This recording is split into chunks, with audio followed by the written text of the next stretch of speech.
Welcome to the Off Label Podcast, your twice weekly dose of sanity in an insane world. There is a lot going on in the world today.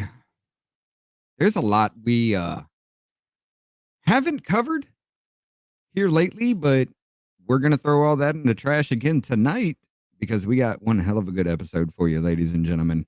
We have an ex-CIA lawyer by the name of Joseph Sweeney sitting down to talk with everybody's favorite angry Mexican, Bret Luna, about how these Trump trials are kind of a perversion of law.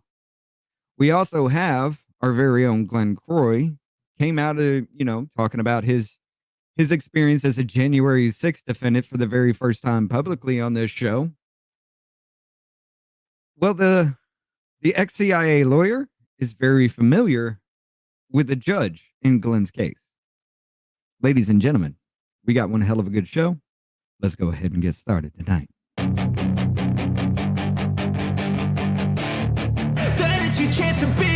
Hey kid, don't ever let them get inside your head. They'll tell you what to do in life instead of everything you know that you could get. Don't let them guide your life towards regret. I'll fight for what I love with every breath. My past is filled with things I won't forget. I use them all to push me to my best. So treat the worst of times just like a test. If only I could go back in time, I'd tell myself that everything will end up alright. Just push yourself, test yourself, figure out what you like, and find your limits, don't be rigid, always work towards a prime. Surround yourself with open minds, people can change your life. A few friends with intent can help you feel alive. Find a passion, take some action, and with a little time, just be patient, make a statement, try to enjoy your life. They'll try to kick you while you're down. They wanna rise up while you drown. They wanna fill your head with doubt. They're silently scared that you'll figure it out. I'll make it look like I'm losing. Won't bother hiding my bruises. And when they finally think you're wounded, then it's your chance to be ruthless. I'll make it look like I'm losing. Won't bother hiding my bruises. And when they finally think you're wounded, then it's your chance to be ruthless. Welcome, everybody. There's going to be a little bit of a hum because Bret's in Texas and the Texas heat is just killer. But yeah, we got a great show tonight. Let's go ahead and just start off. Davey, say your hellos. Hi, folks. Welcome, Bret. Welcome, Jennifer. Welcome, Mary. Hi, welcome.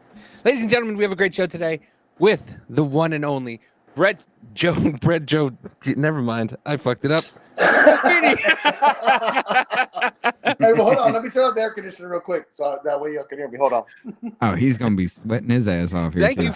It's okay. It's okay. Thank you for joining us today on this wonderfully dumb podcast that we do, Joe.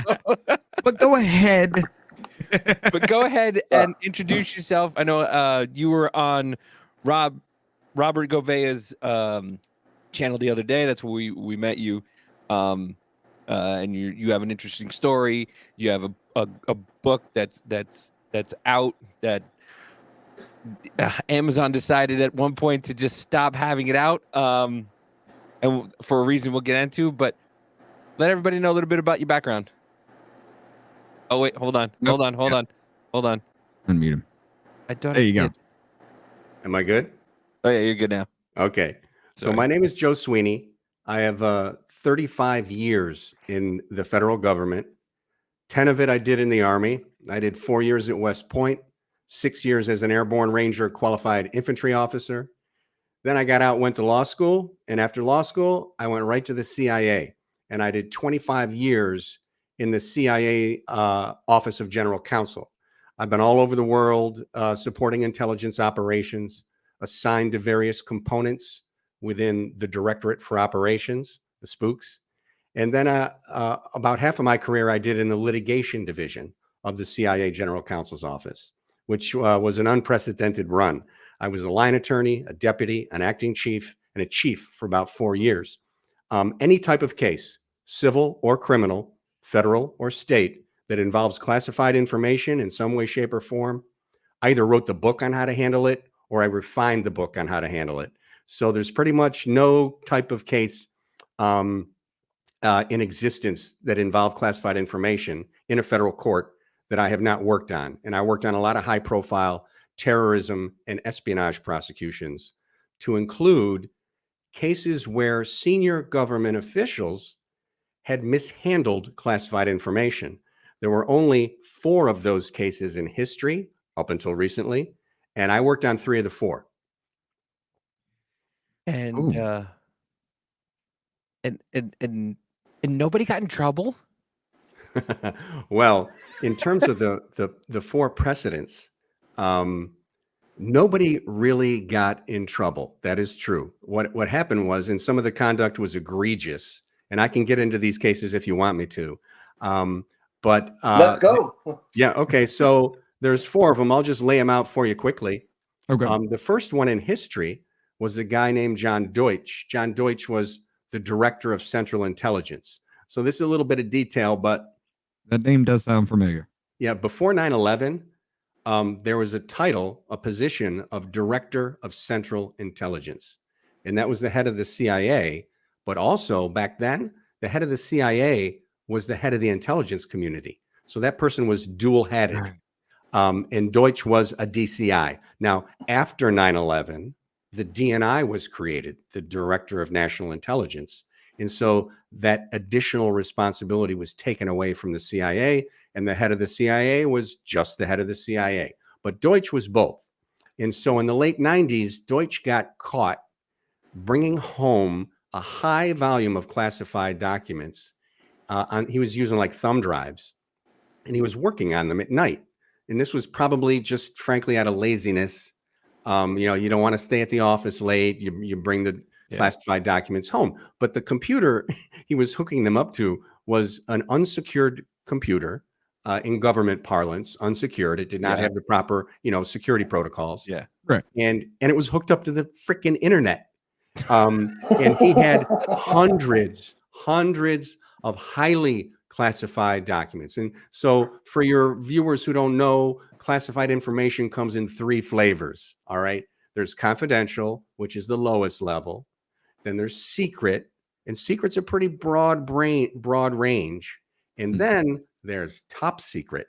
And Deutsch had a lot of top secret. And in order to be top secret, the standard under the executive order is that there has to be a determination that the unauthorized disclosure of that information is likely to cause exceptionally grave damage to the national security. That's a quote from the executive order. So that's very sensitive stuff. So Deutsch had a lot of sensitive shit in his house that he wasn't supposed to have. So he has That this sounds stuff. familiar so many times in history. Did he use bleach bit to get rid of it though? So I will get to that. That was Hillary Clinton's case. You're jumping ahead. I'm sorry. I didn't mean to sit jump back. ahead. I'm just Sit on the roller coaster. Sit on the roller coaster and let it go down. So first. so We're going so up the hill. Deutsch was not as smart as Clinton, and I'll get to her case in a minute. And she was much smarter in how she handled her malfeasance. But what Deutsch did was he started deleting documents when he realized that he was going to get caught. And but you never really delete anything off a hard drive. There's always some little bits and bobs that are hanging around that somebody smart can put back together. And so so sure enough, he gets caught. Now, this was the first time in history that a senior government official had been caught mishandling classified information. And so my agency, notified DOJ. At the time, the Attorney General was Janet Reno. So this is all under Clinton. Deutsch was a Clinton appointee. Janet Reno, the AG, was a Clinton appointee. She did nothing. She refused to even investigate the case. Absolutely nothing. And so the Senate Select Committee on Intelligence, one of the intelligence oversight committees, the Republicans, they did their own investigation, and then they put onto the public record an unclassified report on Deutsch's conduct and the egregious shit that he had done. And that forced Janet Reno to then appoint someone to investigate the case. And I worked with that person. I was the line attorney on that. That Janet Reno? Yes. Can we see her fight Rudy Giuliani? That's the best. So you'll love this. Again, the guy had hundreds of classified documents, but so much nefarious shit happens through plea agreements. What DOJ did, there we go. Yes, ask and you shall receive. I told you this is not going to be like any other podcast we've been on before. We can't play Excellent. the actual video or we'll get copyright. Oh, with that's it. too Yeah. bad. I know. So Deutsch gets a plea agreement. That's what he ends up with. And his plea agreement, and I'm not making this up, and I've done all this research. I got to put it all on my website because people read the book and they think this couldn't possibly be true. So I got to put all the research up. But Deutsch gets in, his plea agreement is for one single document at the secret level, not even, the highest ones. They chose one secret document for his plea agreement. So it's just a little tap on the wrist. And he got, under the plea agreement, he got a fine. He's talking to Janet at night. That's why. Yeah, that Janet Reno. So What happened? Bret dropped? Yeah, Brad dropped. He'll be back. Okay. So here's the really good part. Deutsch signed his plea agreement at 8:00 on a Friday night. The next day was Saturday. It was Clinton's last day in office. And Clinton pardoned Deutsch on his way out. It was at 10:00 on Saturday morning, one of Clinton's last acts as a president. So even with this very minor plea agreement he had for nothing, slap on the wrist, he still got pardoned. Now, his pardon got absolutely no media attention because the other pardon, you may recall this, the other pardon that Clinton handed down his last day in office was to a guy named Mark Rich. Mark Rich was on the FBI's top 10 most wanted list. He was a fugitive financier. He was a fugitive. He had been indicted in the Southern District of New York, and he fled the country. So Clinton pardoned that guy. And the pardon did not go through the DOJ pardon office. It was routed around the pardon office and sent to a little-known deputy attorney general, and just this one guy in DOJ approved the pardon, and off the pardon went. Oh, that little-known deputy attorney general, guess what his name was? Eric Holder. The swamp is broad and the swamp is deep, my friends. I point a lot of these connections out in the book because otherwise people wouldn't see them. Hey, Hold up. really quick, That story you just told too kind of sounds like how Jack Smith was appointed. Mm-hmm. So, yes. And I think Eric Holder became the attorney general because he had approved that pardon, right? He proved his bona fides to the Right. Democratic Party. Here's a guy that'll do anything for the party. That's why he became the attorney general. And with Jack Smith, I'll go forward here a little bit. Jack Smith. I mean, we can hold off if you want to tell the story. Oh no, I don't mind. It's a nice. It's okay. It's a segue. I just want to ask. We're freewheeling. Brett, do you know who Eric Holder is? I don't know any of these names. Okay, so when Well, if you need, when just ask. President Obama was in office, Okay. his attorney general, he is the top attorney of the United States of America, Yeah, I got that part. Yeah. was Eric Holder. Yeah. The guy who pardoned that guy who was having secret documents. Well, that's some bullshit.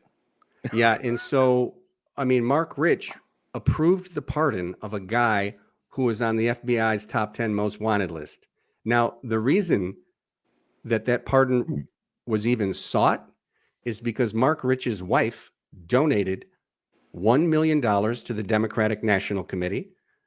She donated $450,000 to Clinton's library, and she donated $100,000 to Hillary Clinton's first Senate run. After she made that $1.5 million worth of donations, that's when they moved that pardon right through DOJ through Eric Holder's office. And, Eric Holder proved right from the get-go that he was as corrupt as they could be, that he'd do absolutely anything for the party, the Democratic Party.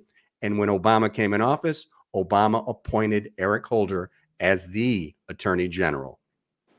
That's bullshit. I'm sorry. I remember this. I like that. Sweeney's I'm just taking me telling you my back to when I opinion. was a That's kid. bullshit. That's bullshit. It is the world we live in, my friend, you know? Yeah. So that was the Deutsch case. And I'll talk a little bit now about Jack Smith, who was appointed as the special counsel to investigate Trump. So Jack Smith, most people don't know his history.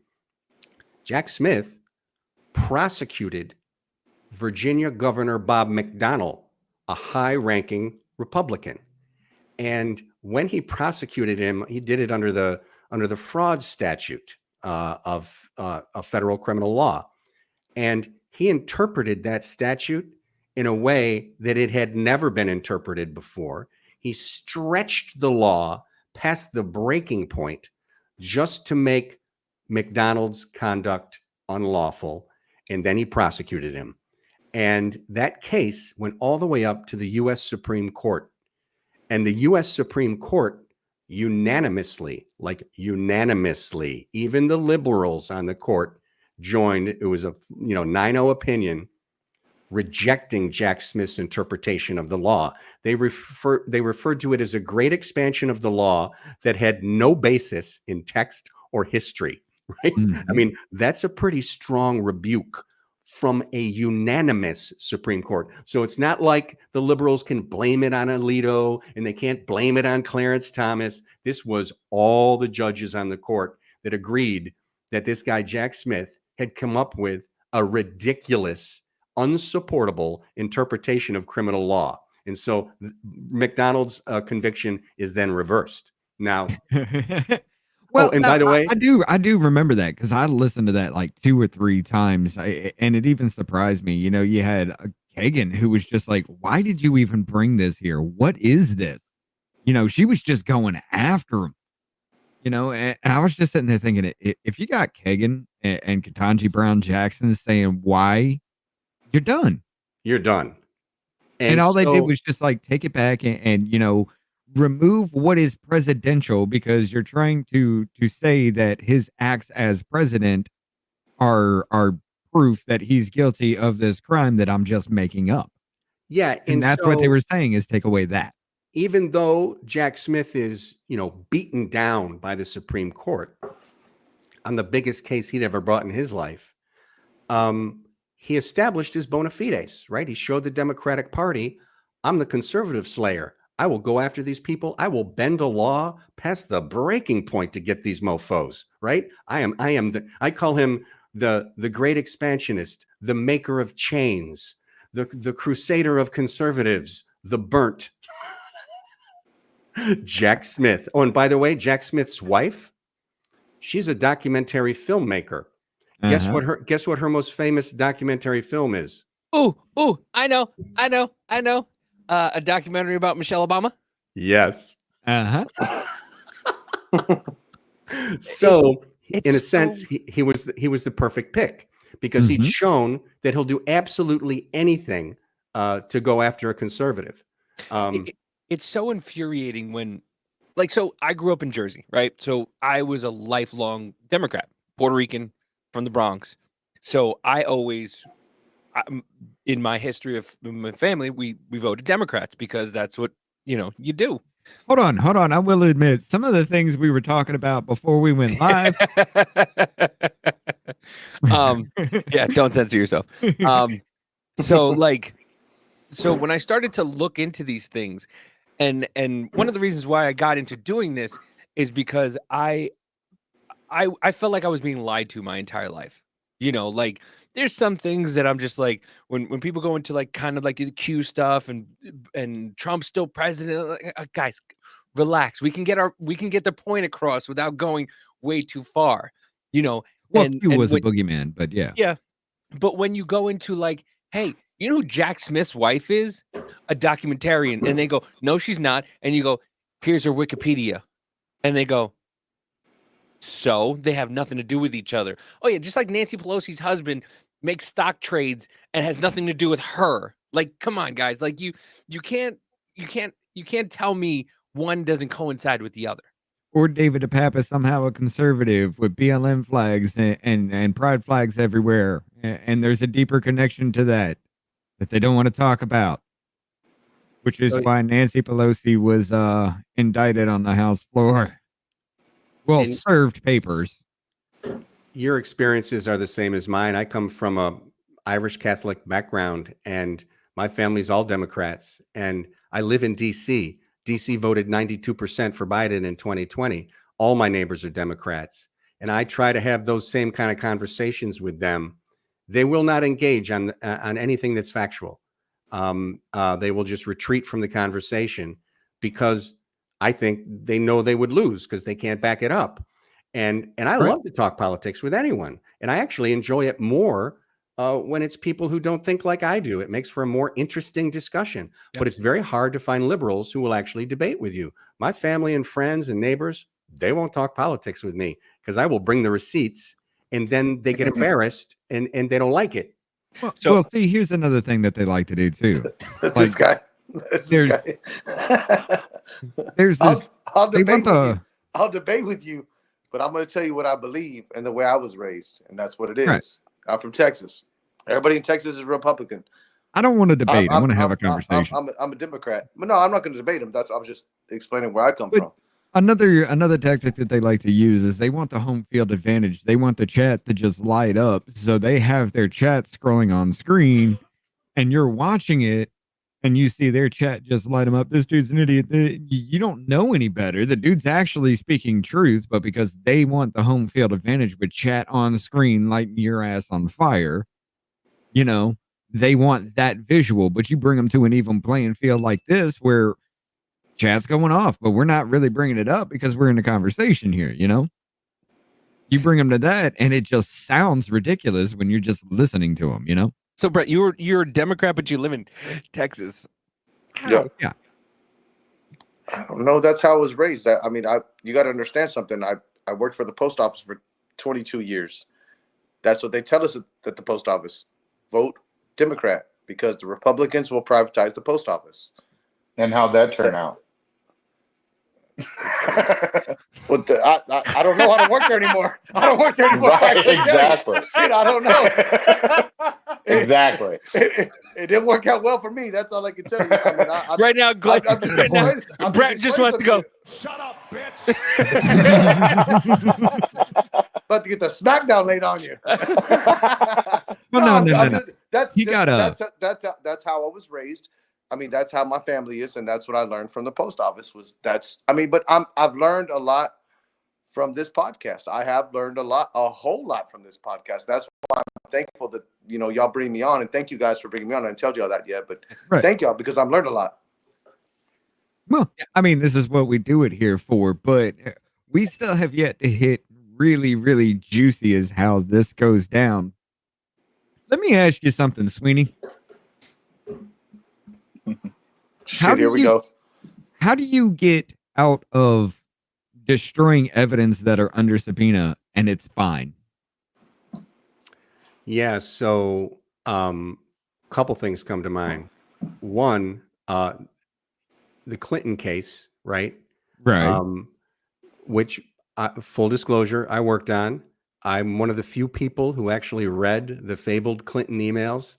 And I do want to state for the record, I am not suicidal. Anything happens to me, you know where to look. You go over to Clinton land because I am not suicidal. I love myself, right? Probably too much. Just ask my ex. She'll tell you. Yeah. Look, I heard about the 25-year-old before. Obama's pond's starting to get a body bag going on too. We need to start fishing for that. But go ahead. So in the Clinton case, there she is. She gets caught with her own home servers that she set up in her home. So again, you got computers that are hooked up to the internet.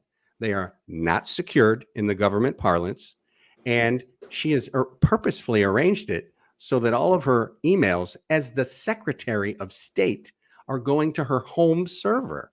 Yet anyone in the executive branch would know that her emails would absolutely contain classified information. He was the And Secretary of State at the point. yeah, and so to be even eligible for classification under the executive order, it has to fit one of 8 categories. One of the categories is the foreign affairs of the United States.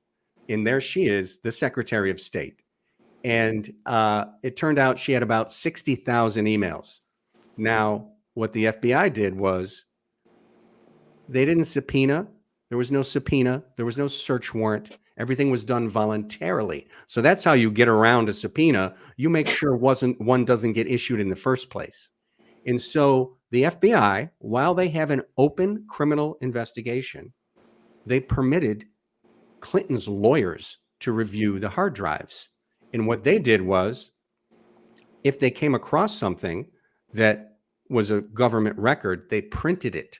And then they handed 30,000 emails that they printed back to the government. Well, it came out later that they didn't even read the damn emails. They were looking at headers. That's it. And subject lines. And that's it. And so they actually destroyed thousands of government records. That was proven. But they hand about 30,000 back to the government. And the FBI never got her hard drives. They never looked at the originals. They just let her lawyers do the work. I don't think that has ever happened before in American history. And I can tell you it's probably only happened once since. And that's Biden's case, which I'll get into in a bit. So I have a real quick question. Shoot. For the people who, 1 second. Jennifer, thank you for the $10 donor. I have a few questions in YouTube chat to ask. Yes, we will get to them. We will get to your questions. We are starring all the questions just to let everybody know. We just want to let Joe get out of this, get through, some of this stuff, so that way everybody knows what's going on. For people who don't know, how important or how big of a job is the Secretary of State? It's the top diplomat for the United States of America. What does that mean for like the normal? Because I see Bret's face right now. He looks No, like he's about to eat an I know onion. what that means. I know what that means. So They talk to everybody across the globe. I mean, basically everybody. I know what that means. Yeah. We're the most powerful nation in the world, and we have alliances and relationships with nations all over the world. In those diplomatic relations, they are handled through the State Department. And the head of the State Department is the Secretary of State. And so she's responsible for all of America's diplomacy with foreign nations over the entire globe. It's a big job. Yeah. And she was having classified information being sent to her home server, and everything's okay because she gave it up willingly, which was Biden's defense. Yes. And it's what I call in my book the fallacy of conspiracy, or the fallacy of cooperation, because there's no way Biden was not cooperating at all. They just made it look like he was cooperating. Right. Especially in that whole Robert Hur interview thing. He was sitting there saying that he was preserving them for his legacy. Like, he knew what he was doing. He literally, so they had this myth of cooperation. So let me just impugn that myth quickly. So, because that's what all my Democratic friends would say. Well, Biden's case is different from Trump's. Trump was not cooperating, and Biden was fully cooperating with the process. And the first thing I say is, what process? Yeah, the process that the Biden administration created specially for Joe Biden. And as far as the myth of cooperation, one, Biden refused to answer questions from the special counsel. That's right in the report. Biden refused to answer some very important questions. They let him off the hook. One of the questions, Biden lied. There was as part of the investigation, the FBI discovered an audio tape where Biden was talking to a ghostwriter who was writing a book for Biden. This was February of 2017. The timing is very important, even though it didn't get much publicity. The timing is critical because Biden had left the vice presidency. So by this point, he's John Q. Citizen. That's it. Mm-hmm. February 2017, the audio recording, you can hear Biden say, he's coming up from the basement, and he says to the ghostwriter, I just found all the classified stuff downstairs. I mean, in any other case, a prosecutor would call that a taped confession, right? Yeah. But in this case, what the special counsel and DOJ said was, well, they said a couple things. One was, and this is what got all the publicity, he was so senile. His memory was so bad at the time, February 2017, his memory was so bad, he probably just forgot that he found all the classified stuff downstairs immediately after he found all the classified stuff downstairs. That's 3 years before that SOB became president. They were saying he was so senile that he couldn't remember that he just found all the classified stuff downstairs. I'm sorry, I'm not trying to laugh that hard, but that's some funny shit. It's hard to get your head around, right? It's hard to get your head around. And then hold on, this dude leaves the office in 2017, okay? And at this point, he is too damn senile to stand trial. He becomes president in 2020. Yes. And everybody's covering it up for him. Listen, there's the timeline. He's the most with it president ever. What did Joe Scarborough said? Smartest guy in the room. Smartest guy in the I've room. seen. Just the other day, he cured cancer and designed a new jet engine for propulsion on the next NASA spacecraft. Smartest guy in the room. And then he Fuck, should his you pants. can't make this shit up. Like, you can't make, like, this is funny. Like, I'm gonna stand up real quick. Like, he walks out and it's just like, hey, did anybody check fucking down here? Because I found all this shit that y'all were looking for. I found it all. I mean, fuck. I mean, I don't know what everybody's looking for, but I found it. It's down here. It's in the second box to the left. So Pretty much. So one, when Biden, he refused to answer some questions, and that is not cooperating. And then he answered one of the questions because they asked him about the audio tape, and he said, well, when I said classified, I didn't mean classified. And in the words of the Her report, they said, we found that statement to be not credible, which is a polite way of saying, yeah, that was a freaking lie. Now, normally for any of us, if a prosecutor thinks you lied during your interview, that's a felony. That's called perjury. 5 years in jail for each lie, obstruction of justice, false official statement. Not with Biden. And so then they said, oh, and by the way, when he said, I just found all the classified stuff downstairs, we don't think a jury would pay too much attention to that because it's an 8-word utterance. And it's so brief that we don't think a jury would put much weight on that. And I thought to myself, oh my God, can you imagine a prosecutor having a taped confession in a murder case where the murderer says, I just killed him? What was that? Right. That famous actor that he had a lapel mic on. He was in the bathroom, and he was just like, "Yeah, I killed them." And then they're just like, "Wait a minute." He confessed on television, and then they used that to convict him. I hadn't heard that, but I love it. Yeah. It was just like I don't. You're thinking about Naked Gun when he was peeing in the bathroom. It's not Naked Gun. I forget what Good movie, though. It was. It's a great movie. One of the first movies I realized that women had hair down there. Anyway, It's that kind of reference that Sweeney had just mentioned. That kind of, it's something I like to use when you're talking about the little check fraud or the check from that $200,000 check to launder money from Ukraine.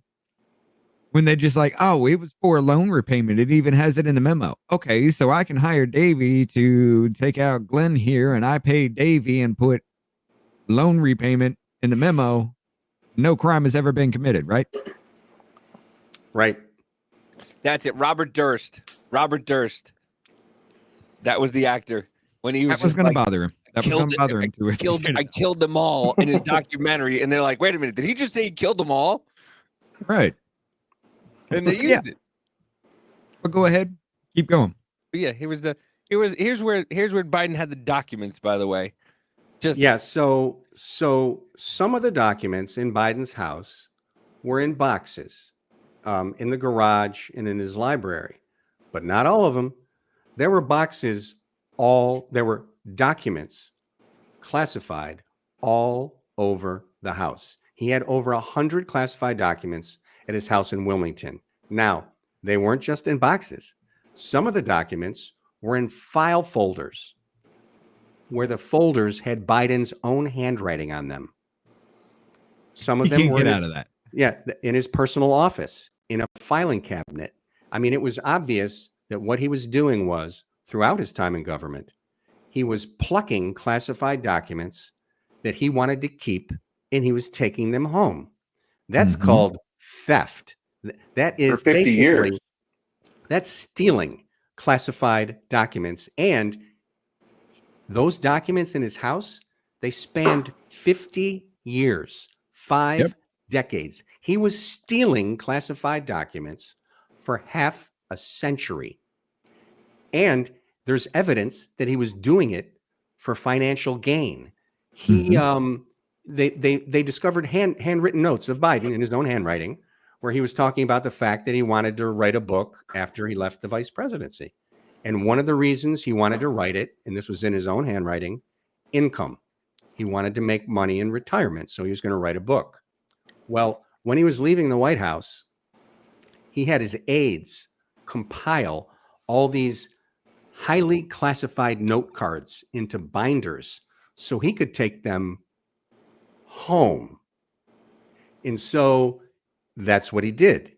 He took home classified documents just so that he could have them to make it easy for him to write the book, because those documents should have gone to the National Archives and he would have gotten access to them, but it would have been inconvenient for him to go down there to see these classified notes.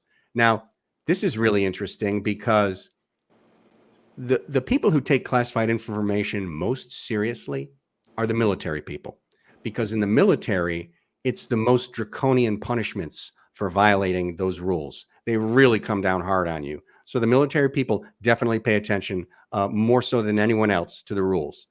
And there were 2 military detailees who were working on Biden's staff, and they were asked to help with this project of putting together these highly classified cards so Biden could take them home. And the military people said, hey, this is not supposed to happen. This is not right. This is not lawful. And one of them felt so strongly that she wrote an MFR, sent an email to herself that said basically, hey, this is what they're doing. I've told them that this is not legal. They told me basically to shut up. And so I have asked not to play any part in any of the meetings or actions involved with taking these classified note cards so that Biden can take them home as a private citizen. That's in her report, that email. I've got it on my website. So that's how bad it was. He was purposefully, right? And under the law, that's called willful retention of classified information. That's 10 years under the Espionage Act. And then there's also gross negligence. And he was, throughout his vice presidency, grossly negligent in handling classified information. And I compiled the list in my book, and I show it. I took all the facts that were in the Her report and took them out. Basically, throughout his 8 years as vice president, they were following that man around with a dustpan and a broom, picking up all the classified shit that he was having everywhere, laying out where it shouldn't be. And so that was his reputation, being grossly negligent with classified documents. People might not. Yeah, go ahead. What was that thing that Obama said? Never underestimate Joe's ability to fuck things up. Yes, exactly. And then he becomes president 4 fucking years later, 5 years later, something like that. Yeah. Yep. Exactly. And Obama was right. You know, I don't share the man's politics, but that man's not stupid. I do want to ask you one thing about this whole situation, especially with the classified documents and everything like that. Did we ever find out what the hell happened with this? The documents at the Penn Biden Center? Yes. Yep. So okay, so what actually happened? Because last time I heard there was still a few missing, and he got like $53 million donation. So we have not gotten total transparency on what occurred at the Penn Biden Center. I will tell you what we know, and I'll tell you what we don't know. So the White House counsel, the White House counsel, the top lawyer for the president in, I think it was May of 2022, started going over to the Penn Biden Center to collect Biden's documents that were there. And there were a lot. There were probably around 40 boxes of documents. Most of those are unaccounted for to this day. We don't know what happened to them. But you don't send the White House counsel on a ministerial errand, right? So this was something that was sensitive and needed to be handled in a sensitive manner. They basically sent the Winston Wolfe of the executive branch over to bury the bodies. And so all these documents disappeared out of the Penn Biden Center. Then Biden's private lawyers came and they took 9 boxes of documents and they sent them to their law firm in Boston. And only after all that, as they were getting ready to leave, this is what we've been told anyway, did they open up a couple final boxes. And that's when they saw classified documents. There were 10 of them, 54 pages, highly classified, and actually probably the most sensitive stuff in all of Biden's collection. And like I said, they found stuff all over his house. Also top secret, but this stuff was more recent and it was more sensitive. It was top secret code word. And so they report that. They don't report it to the FBI. They don't report it to DOJ. They call the White House counsel's office. The White House calls NARA. NARA arranges to pick up this box of documents. They're like 10 classified, 54 pages. But there's still the 9 boxes that were sent to Boston. Now, one of the things I did in the government was I did a lot of FOIA work for the government.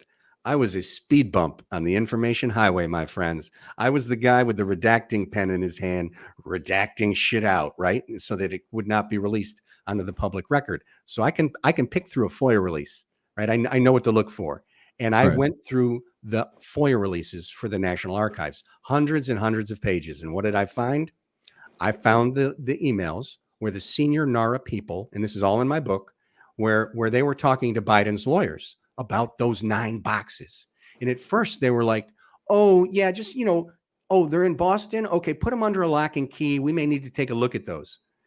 Well, they were having phone conversations and they were not putting the details in their emails.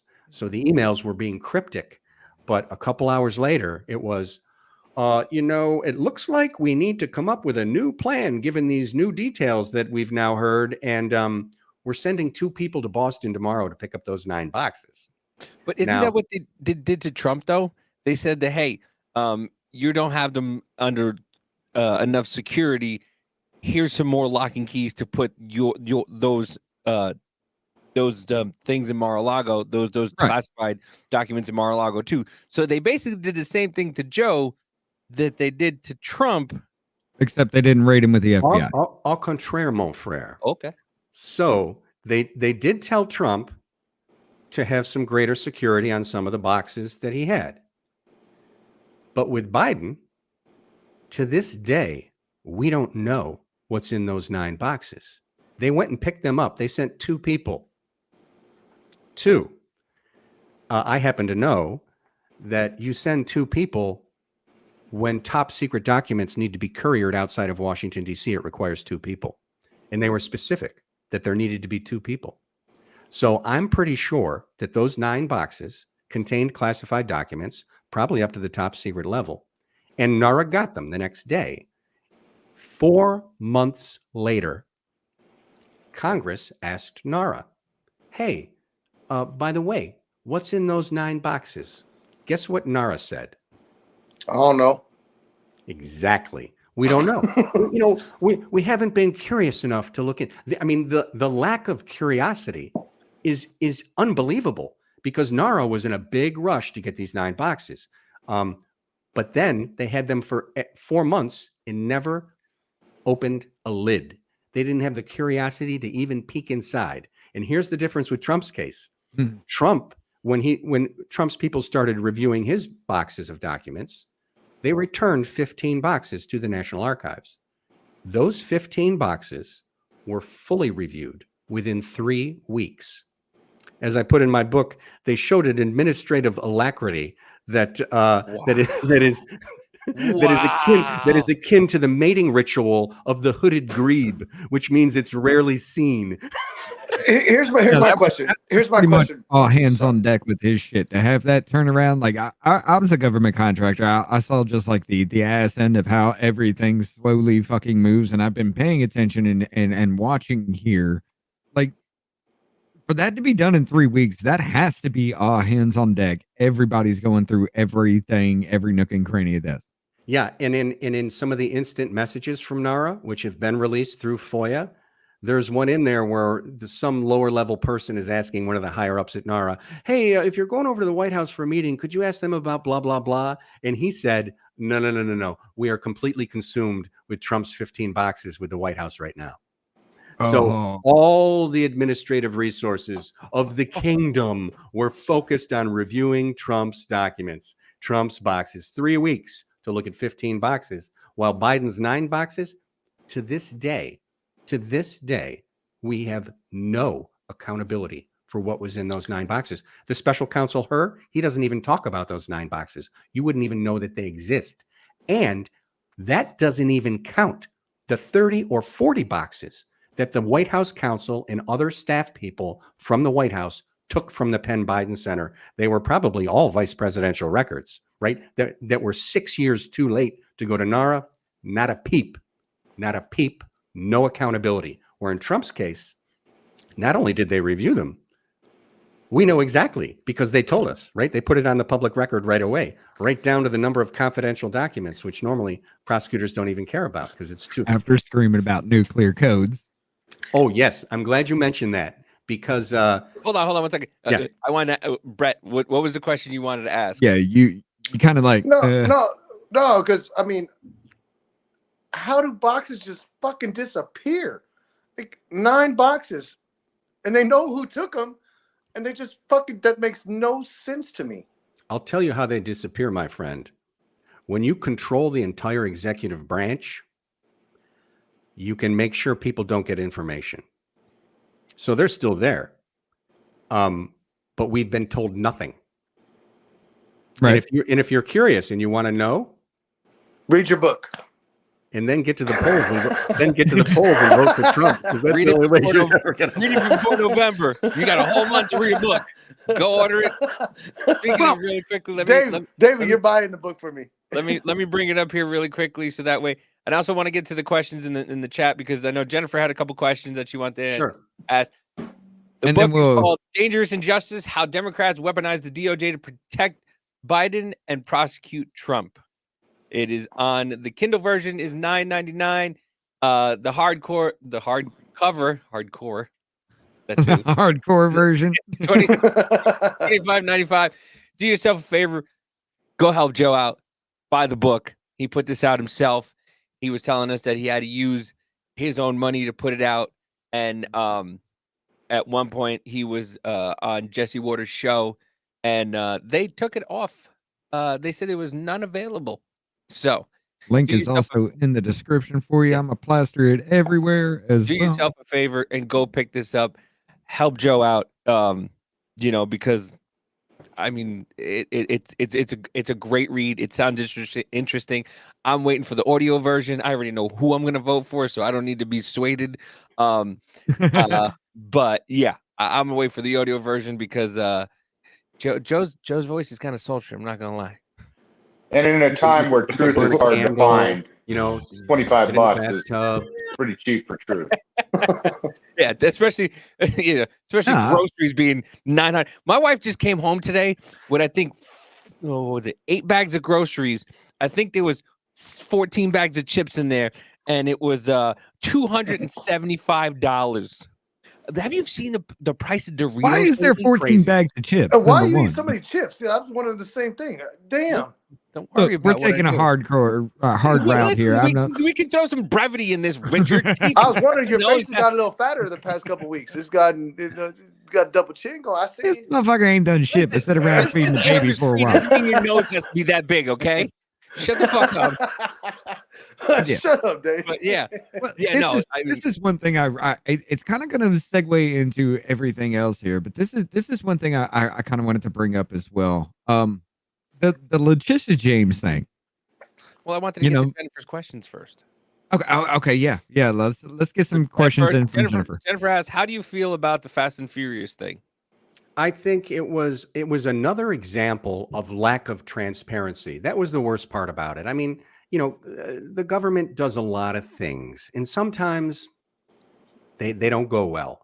And so I'm a little forgiving on that, maybe too forgiving, because I've been on the inside of the government and I've had to work on a lot of cases where things went bad or sideways. But the American people are a very forgiving people. If the government was trying hard to do something, but it just screwed up and it came out and said, okay, we were trying hard, but we just screwed up. I think people would be forgiving. But in the Fast and Furious thing, and that was Eric Holder as Attorney General, it was a poorly conceived plan, and they weren't transparent about it. That's what bothered me the most. And instead of just apologizing and putting the truth out and saying, as it turned out, this was not a good idea, it didn't go the way we thought it was going to go, they just kind of covered it up. And the lack of transparency is the thing that bothers me as a citizen the most. What is your take on the letter signed by the 51 intelligent people to lie about Hunter's laptop? Yeah, I get asked that a lot. In fact, I know a lot of the people who signed that. Wasn't it a lot of like keywords that people that they were saying? Like yeah, it all was the like a lot of earmarks of like it's not tech. You might see some kind of disinformation. We don't know. Sort of, maybe, kind of. Just look out for it, just in case. Maybe, kind of, sort of. Yes, it had all those caveats if you read it carefully. Yeah. Right. And that thing was finely wordsmithed. Every word in that letter was wordsmithed very carefully. And there were all those caveats of it has the earmarks of a Russian intelligence operation in language along those lines to hedge their bets so that they could always say, well, we didn't say it was, we just said it appeared to be. And but even though they, one, that tells you right away that it was totally a political document right from the beginning, right? There's no doubt about it. They did that in Mike Morrell, who was kind of the ringleader of getting people together, who was a director of the CIA for a while. And he was a career analyst at the CIA, highly intelligent guy, and, hardcore Democrat.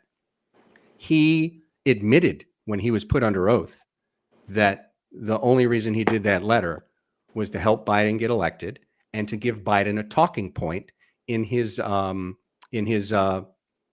debate, which he did, right? And so the letter achieved its purpose. It was a total piece of propaganda. It was total bullshit, but it was finally wordsmithed, and it gave Biden enough cover for the moment. No reasonable person ever doubted that laptop was Hunter Biden's laptop.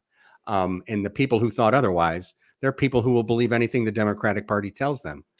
At the beginning of my book, I'm a fan of the French philosopher Voltaire. He's a really wise and witty guy. And there's a quote from him that I use in my book. And he says, anyone who can get you to believe absurdities can get you to commit atrocities. And I draw the parallels to the Democratic Party, right? They came to get their people to believe absurdities. You can't define what a woman is. There's more than two sexes. Walls don't work. Hunter Biden's laptop is not Hunter Biden's laptop. Joe Biden's the smartest guy in the room. and once they got people, if he remembers, he's more like Voldemort. I call him in my book. I call him, and this none of you would remember this, but there was a funny old show called the Carol Burnett Show. It was one of the funniest things ever on TV. Well, Tim Conway was one of the major comedians on the show, and he did a bit. It was The Oldest Man in the World, or Mr. Toddleberry. Do a search on Mr. Toddleberry, and you will see some of these old skits of Tim Conway, and he looks just like Biden. You got Davey going. Davey's going to work right here. Well, let me ask you a question before we move on to the next one here. Sure. Just like straight up out of the blue, we were talking about the, Obama and the propaganda with the 51 intelligence agencies and everything. What do you think about the Smith-Mundt Act? About what? The Smith-Mundt Act. It allowed propaganda to be put on our mainstream. I don't remember. NDAA. Yeah, It I'm was not the an expert on it. NDAA of 2012. That was the Smith-Mundt Act was in that. I can tell you, the CIA is prohibited from engaging in domestic propaganda. But the White House gets to spin facts. And that's all they would say is that they're just putting out information. There he is. that, my friends, is Mr. Toddleberry. I like the feet, the shuffle of the feet. No, listen. If you, I love going on YouTube and searching old shows like that just to see like good comedy, because that was back in the day when comedy was actually really good and really funny and really Right. like you had Rickles, you had Bob Newhart, you had Buddy Hackett, like all those, Carol Burnett, Joan Rivers. It was just one of the heydays of comedy back then. And just and Tim Conway is just, I was watching, I forget, it was like old Oscars where somebody, I forget who the guy was, but he was accepting an Oscar and Tim Conway is just standing right behind him doing this and just standing there, and everybody was crying, laughing. And he's just like, yeah, thank God I get to do this and everything like that. And then like he goes through a 2-minute speech, and then he goes, and then I get to work with idiots like this one right here. Yeah, and Tim Conway and Harvey Keitel were in a lot of skits together. Yeah. And those skits were so funny that the two of them would break out laughing themselves in the middle of the skit. There's one where you could just All see right, them baby, all. taking a hard turn here now. I know, but Yeah, you turned left hard. there's one skit where you can watch them all break, and Tim Conway's just standing there during the Carol Burnett show, and they just all break one after the other. It's such a great, like I said, just YouTube old comedies. It's just so funny and so much better back then. All right, we got Everything was better back then. I'll tell you a good one. In Living Color, that stuff could not get away with today. In Living Color was great, but you could not get away with that stuff anymore. That's- Oh, But it was a great show. There's a do you- good question from Jennifer, right? What do you government folks do when you see stuff that is wrong and illegal? Like how do you just not lose your shit? I talk about this quite a bit in the book because as a career attorney, once I got senior, I was interfacing at the highest levels of government. I'd be going down to the White House, briefing the president's lawyer in the West Wing, going over and briefing deputy attorney generals at DOJ. And there are times as a career person where the political people are leaning on you to kind of come to the right outcome. And I've got a number of those stories. I avoided telling most of them in the book because they weren't germane to the topic that I was on. Are you going to read another one? I may. And also I have to abide by a pre-publication clause that is in my non-disclosure agreement with the government. And so anything I publish has to be run by the CIA first. So I have to be careful. And I, like in my dialogues, I'm everything I'm talking about is mostly or entirely within the parameters of my book. Harvey Korman, that's who it was. And that's who that's who was accepting the Oscar. It was Harvey Korman was accepting the Oscar for something.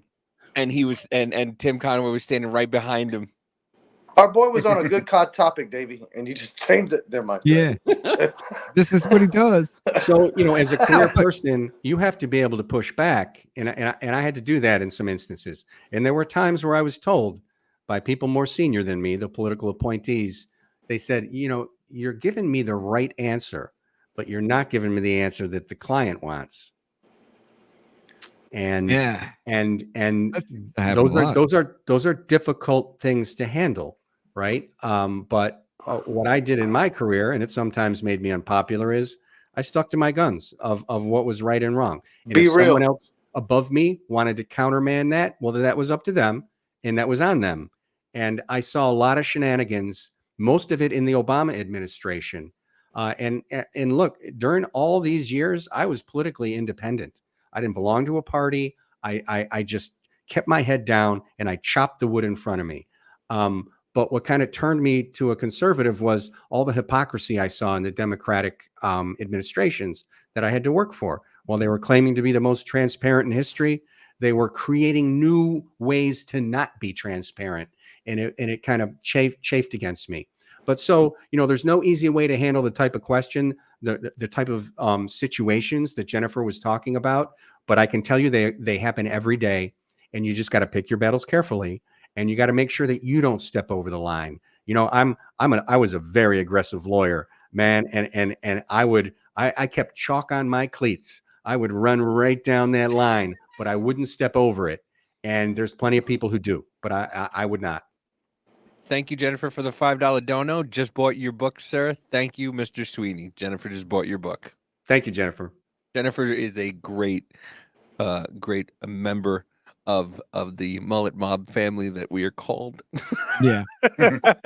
There's a joke behind that with the business parties. Yeah. Business in the front, party in the back, and we just became a mullet mob since then, since everybody's come together with this. I like it. But yeah, so she just bought your book. We got one more here for you. How does one end up walking off with documents? It seems it has to be deliberate. So both can happen, I can tell you, because I worked on plenty of cases where someone just inadvertently took a document home. It does happen. It's life. And people have bills to pay, and maybe they bring them into work in a folder, and you have classified documents all over your desk at the CIA.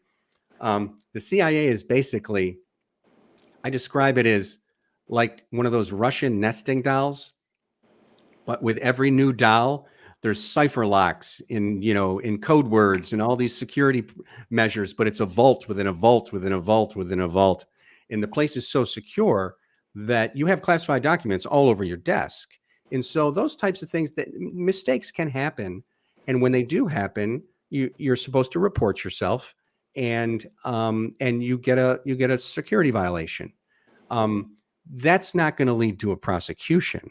Now, when people are bringing home multiple documents, 8 boxes worth or 9 boxes worth. Yes, exactly. or let's go out on a limb and say, half a century worth of stolen documents are at your house, right? That's not a security violation. That's a prosecution. Anybody else do that, you're going to be in jail for a long time. In fact, one of the cases I talk about in the book is, Biden he's out giving public speeches where he's saying, everybody knows that I take classified information seriously. Yeah, not so much. Nobody knows that. And so meanwhile, the Biden and I say, well, he's not. He can't be talking about himself because he was grossly negligent from day one. So maybe what he's talking about is Colonel Robert Burcham, because the Biden administration prosecuted Colonel Robert Burcham, who took home classified information, an Air Force colonel, and he had about 300 documents, maybe even less than Biden had. We don't know because no one's ever told us the total that Biden had. But that guy, Colonel Burcham, and there was no evidence that he was giving this to a foreign power or doing anything with the documents. But sometimes people, they just hoard them because they think it's cool. And that guy got 3 years. 3 years in federal penitentiary, 22-year colonel, I think, with the Air Force. Right. So maybe that's what Biden was talking about when he said that he takes it seriously. But he certainly wasn't talking about his own conduct. I can tell you that for sure. No. Yeah, actually, one more that just came in here. Gypsy says, why do you no longer work there? So I hit my minimum retirement age. Under the federal employee retirement system, if you have over 35 years in service, which I had, you could retire at your minimum retirement age, which for me was 56 years and 2 months. And I retired at 56 years and 3 months. So I just did my time. He gone. He already knew better. He said, I ain't doing this shit no more. I don't blame you. I got to say, I don't miss it. I handled so many mistakes, so many screw ups, so many flaps that I had to fix, and problems, just impossible problems that I had to solve. I don't miss it. I had fun, and it was great. But I don't grind my teeth anymore. I don't have that eye twitch anymore. I can have 3 cocktails every night. I love my Manhattans. Such a good drink. Oh man, he's telling right. the truth. So going back to the Letitia James case now, that's the only one other than the E. Jean Carroll thing, which I gotta take a break real quick. Turn my camera off. I'll be right back. Okay. All right, I'll be right back. Don't pull a Jeffrey Toobin. It's not that big. We're not gonna, he's off camera. But like that the Letitia James thing, that's other than the E. Jean Carroll one, that's the only one that's actually kind of really final as far as everything goes. And it still looks like it may be overturned in the appellate court. The appellate court is actually really pissed about that one. But how can you honestly say that? Let's just get to the nitty gritty with it. How can you honestly say that Mar-a-Lago, that property down there in Florida, prime location from from the golf course to Atlantic Ocean, $18 million? How did that happen? Maybe they were just looking at the land and they forgot that there's a resort on it. Right. Or all the gold toilets or everything inside of it. This whole thing, even, especially with the bank sitting there saying, nah, we do it again. There's no harm, no foul here. I don't know what you're doing with all this. How was that able to be a conviction? Is basically what I'm asking. I'll tell you how that works. And I talk about this also in the book. This is how that works. The governor of New York is a Democrat. The attorney general is a Democrat. Not no more. He's not. Not no more. Not after they coming after his ass. The Manhattan DA, Democrat. And the jurors, Democrats. Right. And so Letitia James ran on a platform of, I will get Donald Trump. I'll get that man. And then that's what she did. And she had to twist laws and twist facts and make something criminal that is not criminal. Period. Well, it wouldn't be hard when you're looking in 3 different directions at one time. Yeah. And this goes back to what I was saying earlier. If you can get them to believe absurdities, you can get them to commit atrocities.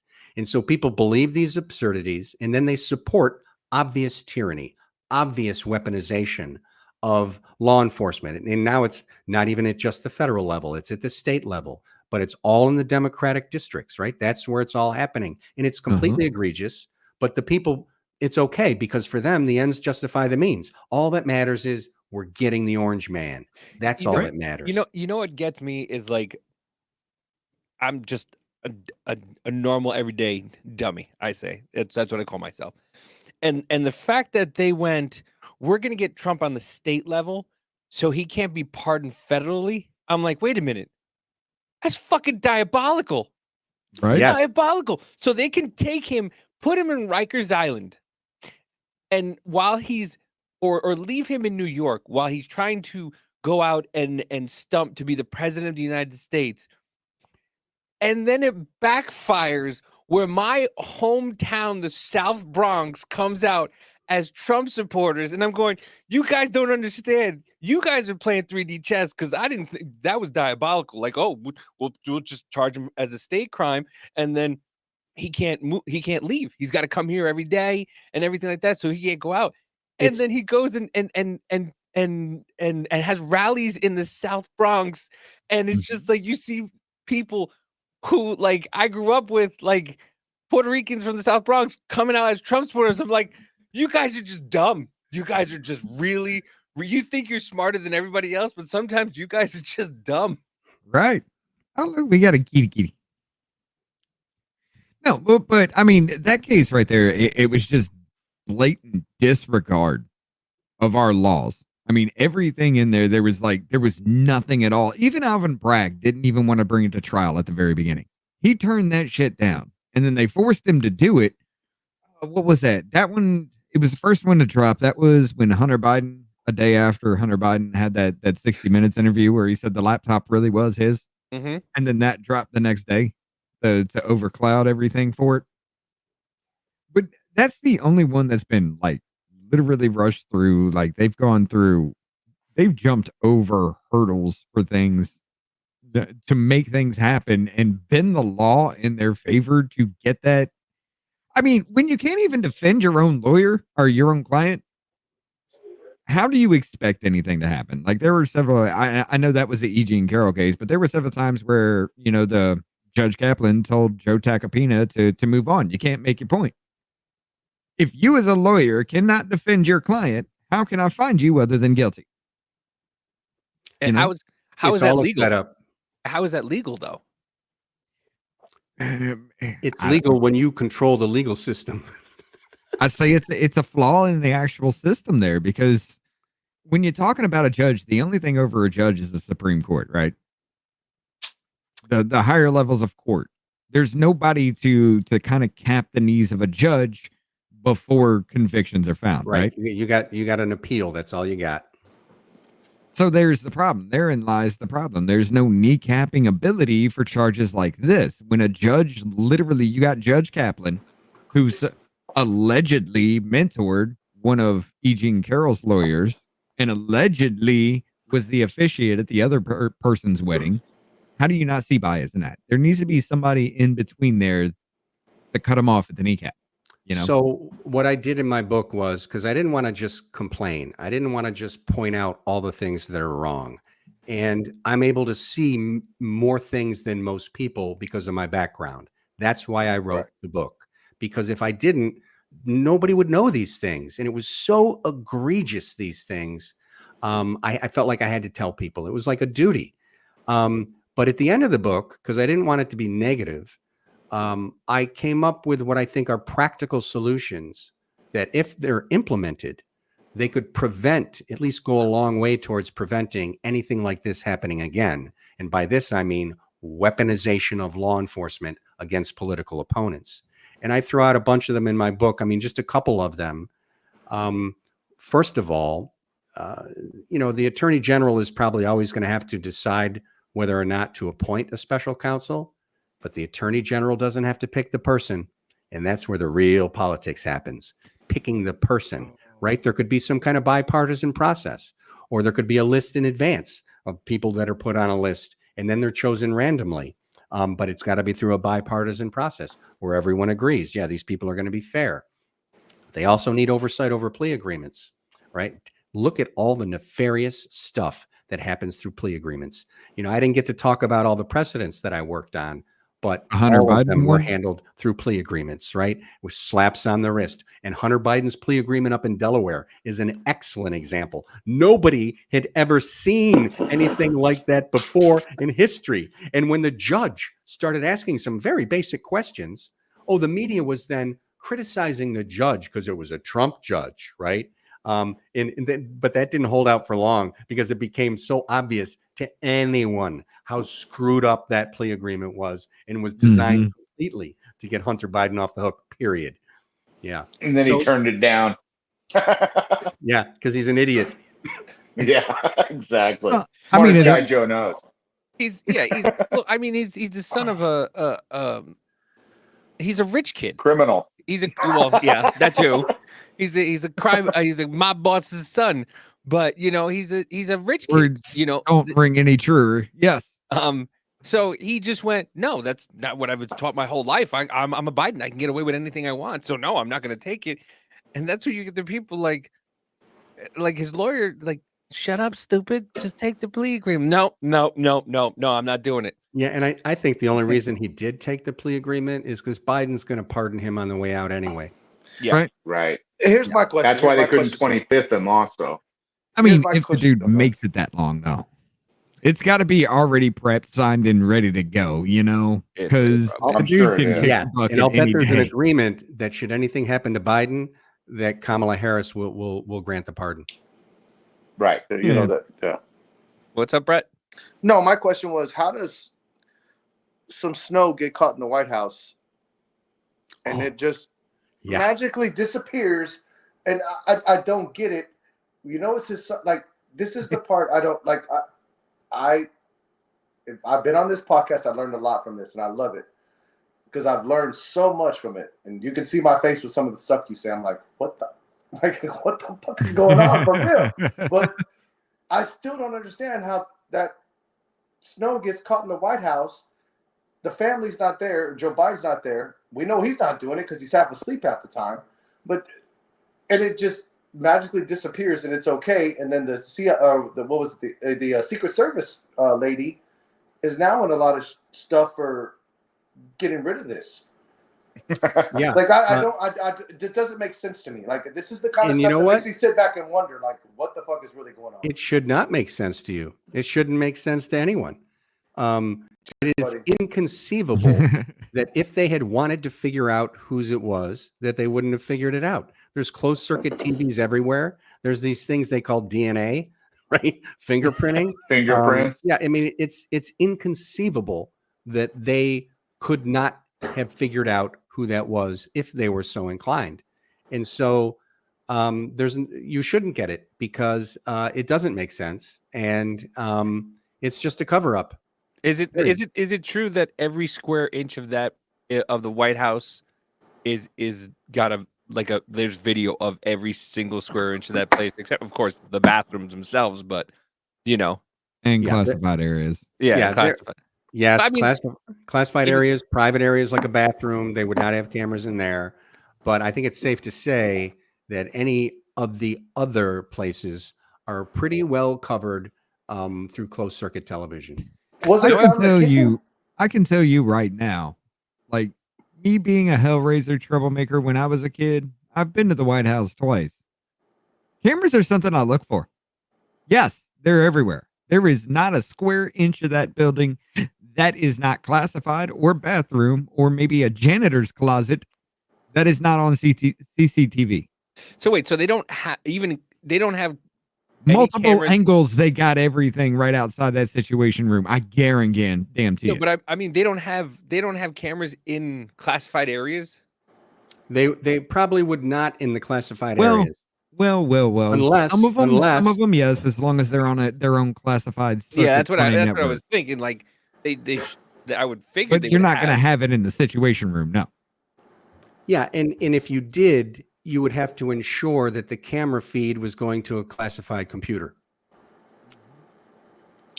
Yeah, which apparently nobody knows how to use.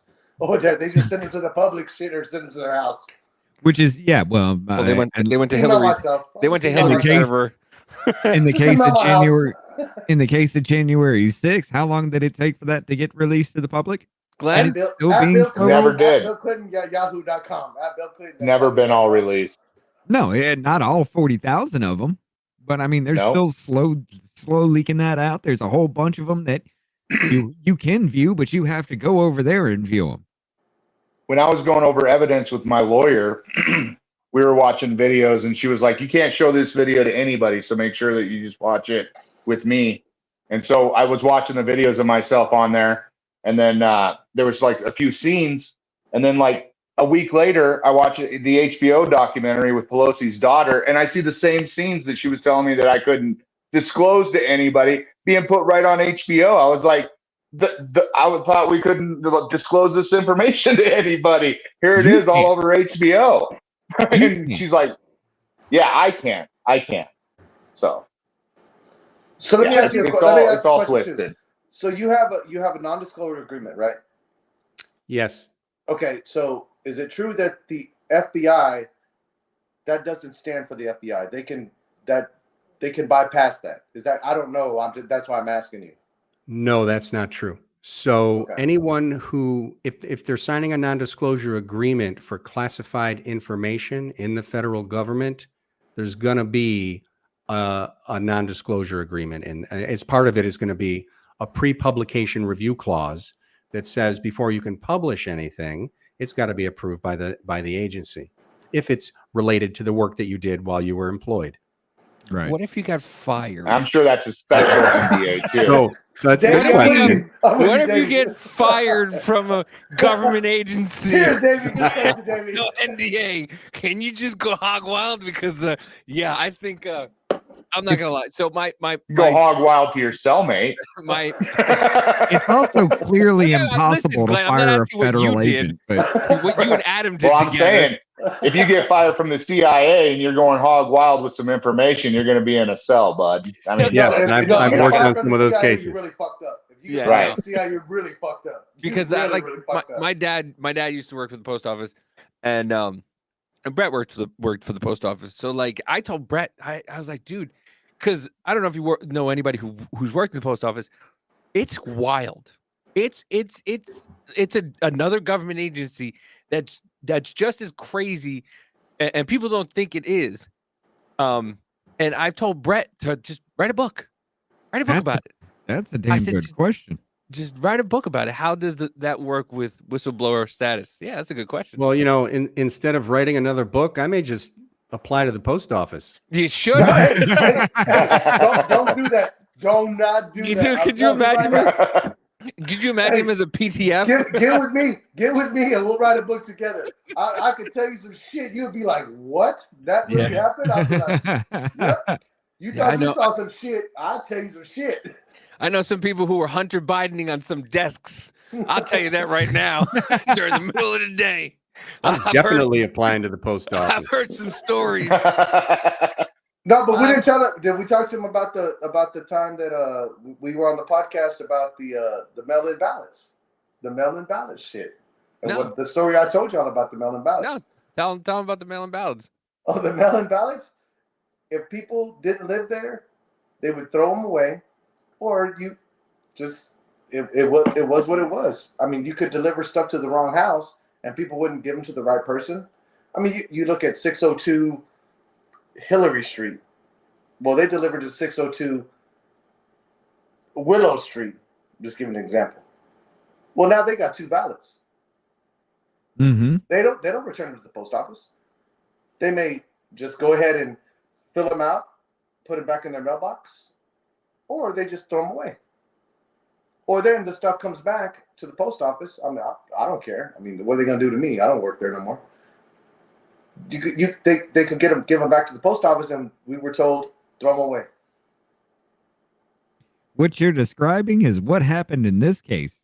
There it is. This is the stuff we talked about. Don't laugh. This ain't laugh. Go ahead, David. This is Thank you, Jennifer, for the $1 dono. Joe, when does the book come out on Audible? So I have to do the audio. I'll probably start it in about a week, and then it'll take me about a week.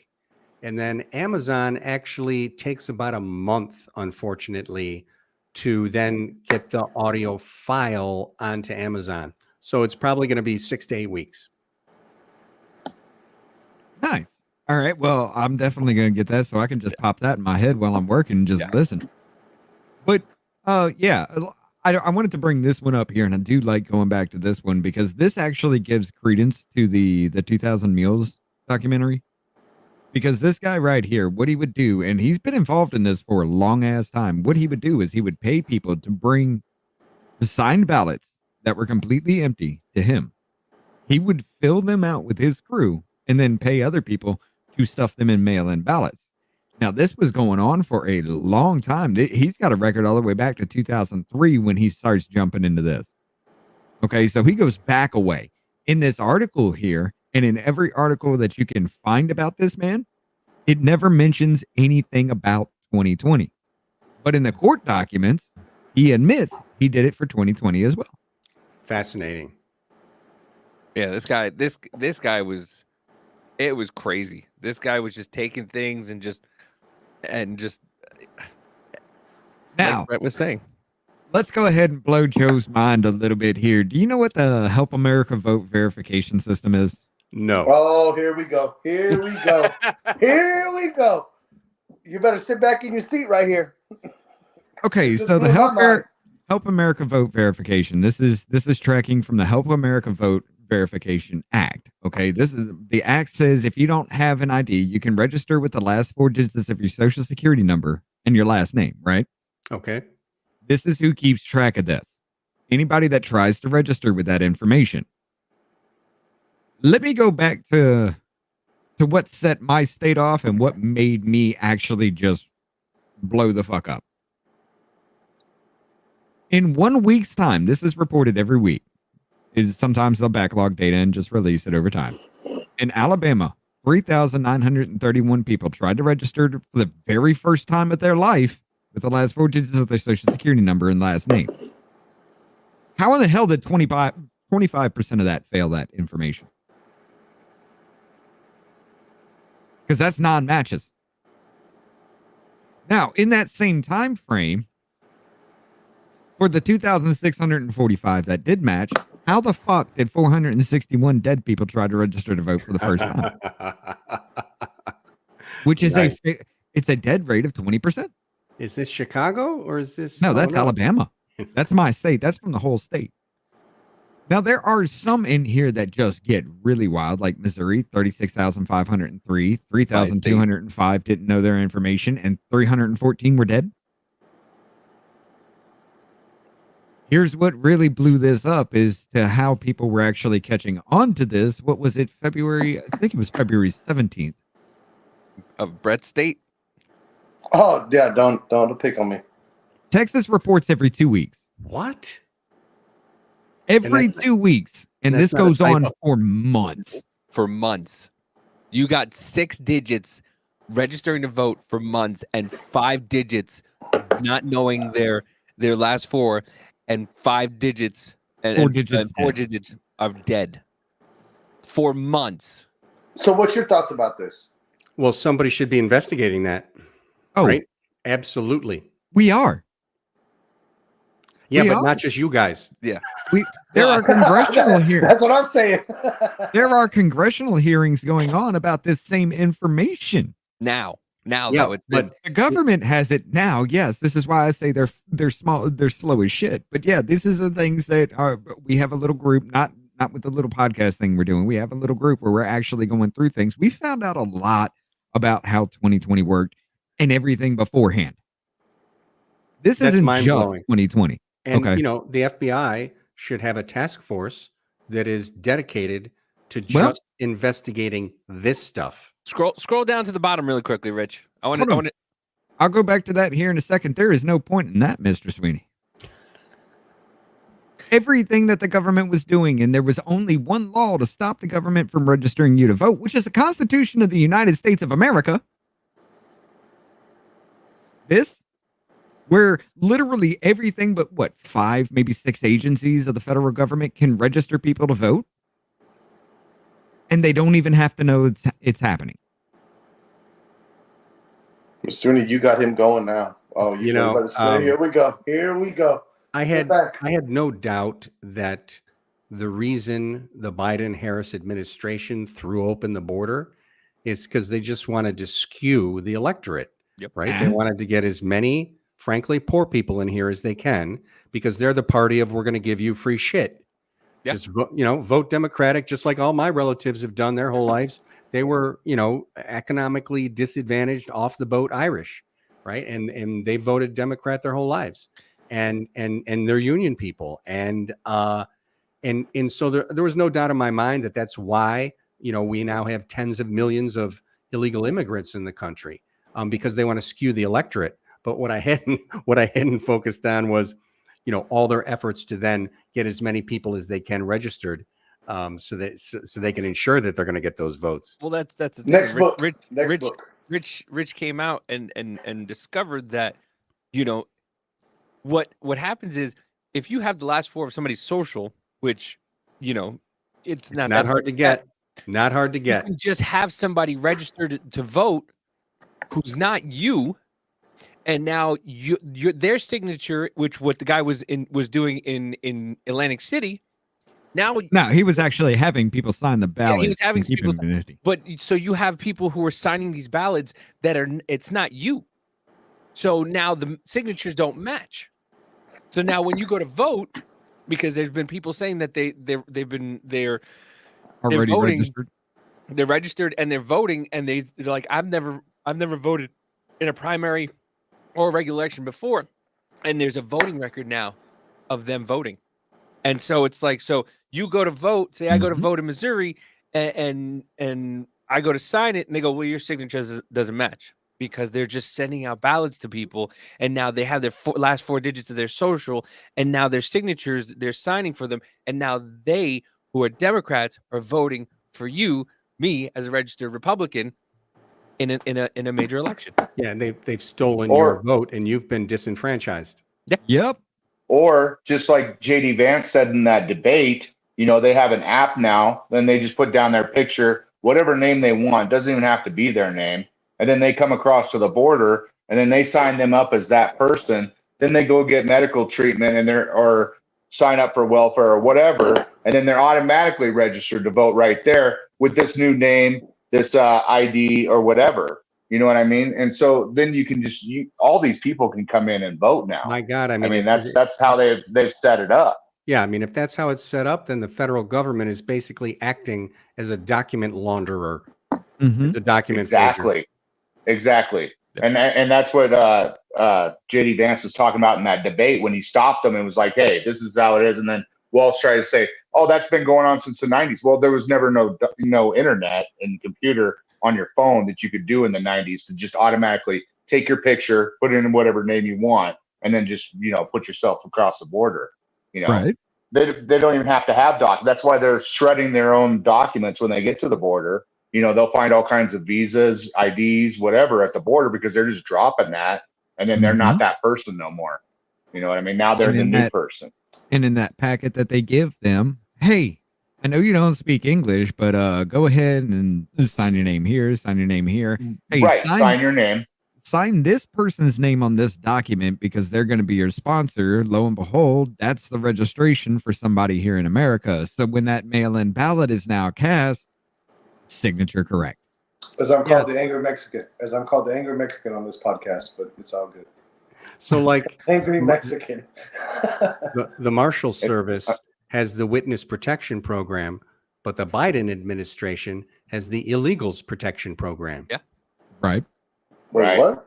Wait, explain this. Hold on. Sure. I gotta hear about this one. Well, this is like what they're basically doing is they're protecting the people who are coming in illegally by giving them brand new documents, right? Give it the name. Here's your documentation. Here's your unemployment. Come on in. And if they had a criminal past, they can just change their name, start anew. Right. Yep. They're also That's how you get those 13,000 murderers and 24,000 sexual assaultists or whatever, that they came out with that report a week or two ago. That's how 13,000 murderers have crossed the border. Here comes and they know it. They let them in and they know that they're murderers. You know what I mean? That's how Bruce Jenner became a murderer and Caitlyn Jenner didn't become a murderer. Exactly. Who was the journalist who dressed up in a Santa Claus suit and came over the Mexican border? Do you remember this? David, get it. David, videotaped himself coming over the border in a Santa Claus suit, and now he gets fucked with every time he's got to go through an immigration check. No matter where he's going, they got his number. Well, so let me ask you a question. Let me ask a question real quick. So out of 34 indictments, will he see time in jail? Well, 34 felony charges. 34 felony. Yeah, will he see time in prison or like? So I'm so glad you asked that question because I raised this issue with all my friends and family and neighbors who are Democrats. I'm like, 34 felonies. How much jail time you think Trump should get now that he's been found guilty of 34 felonies? And it's fascinating for me because every single one of them has given me the same answer. They say, oh, he shouldn't do any jail time. No, it should be just a fine in probation. And I say, how do you justify that? 34 freaking felonies? And you're saying the guy shouldn't get jail time? That doesn't make any sense. And it just exposes them for the fakes that they are, because the only thing they want is to be able to label Trump as a felon. And then they don't want him doing jail time because that would make him a martyr, right? That would make him a martyr. And that's why. And that's bullshit. That's fake ass people. If you're a felon, you're a felon. That, in my opinion. Wasn't it Kamala Harris? Well, that's the majority of the left, though. Disingenuous. Well, that is true. But yeah, it was Kamala Harris that said she realized at a very young age that with a swipe of her pen, she can fuck your life up. Drop all charges eventually, but you're just going to run you through the ringer. Kamala Harris is going to be the next one involved in this P. Diddy shit because she was messing around, and this is going to be a lot of people are going to come down. Maybe that's where she got her Glock from. Right. This is good. You got it out This of is Diddy's good. I love this dude. I love Right. this dude. It's got Diddy's jizz on it. This way, yeah. I love this dude. This is how we do it. Dun, dun, dun, dun, Take dun, that, take that, take that, take that, take that.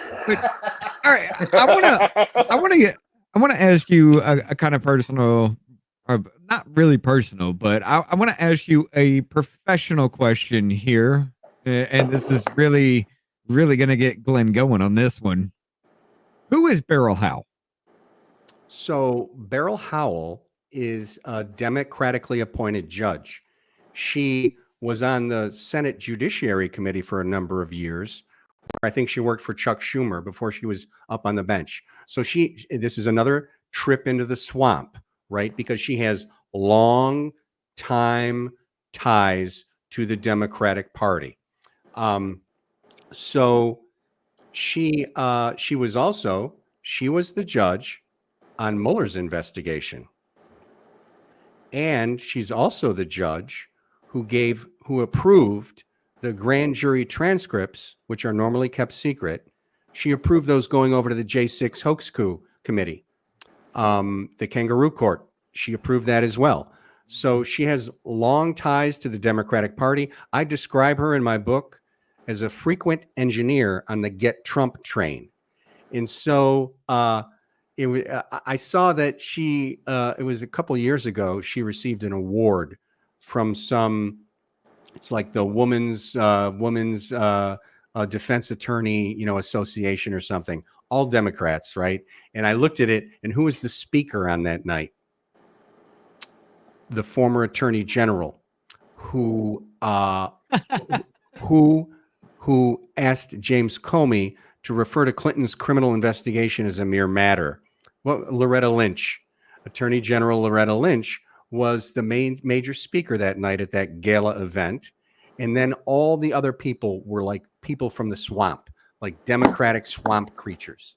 And that night, Beryl Howell accepted her award, and she got up and she was talking about how, because she's on these J6 cases, she gets to see every day the results of the big lie, right? And so she's hitting all the Democratic Party talking points, and she is a Democratic Party judge.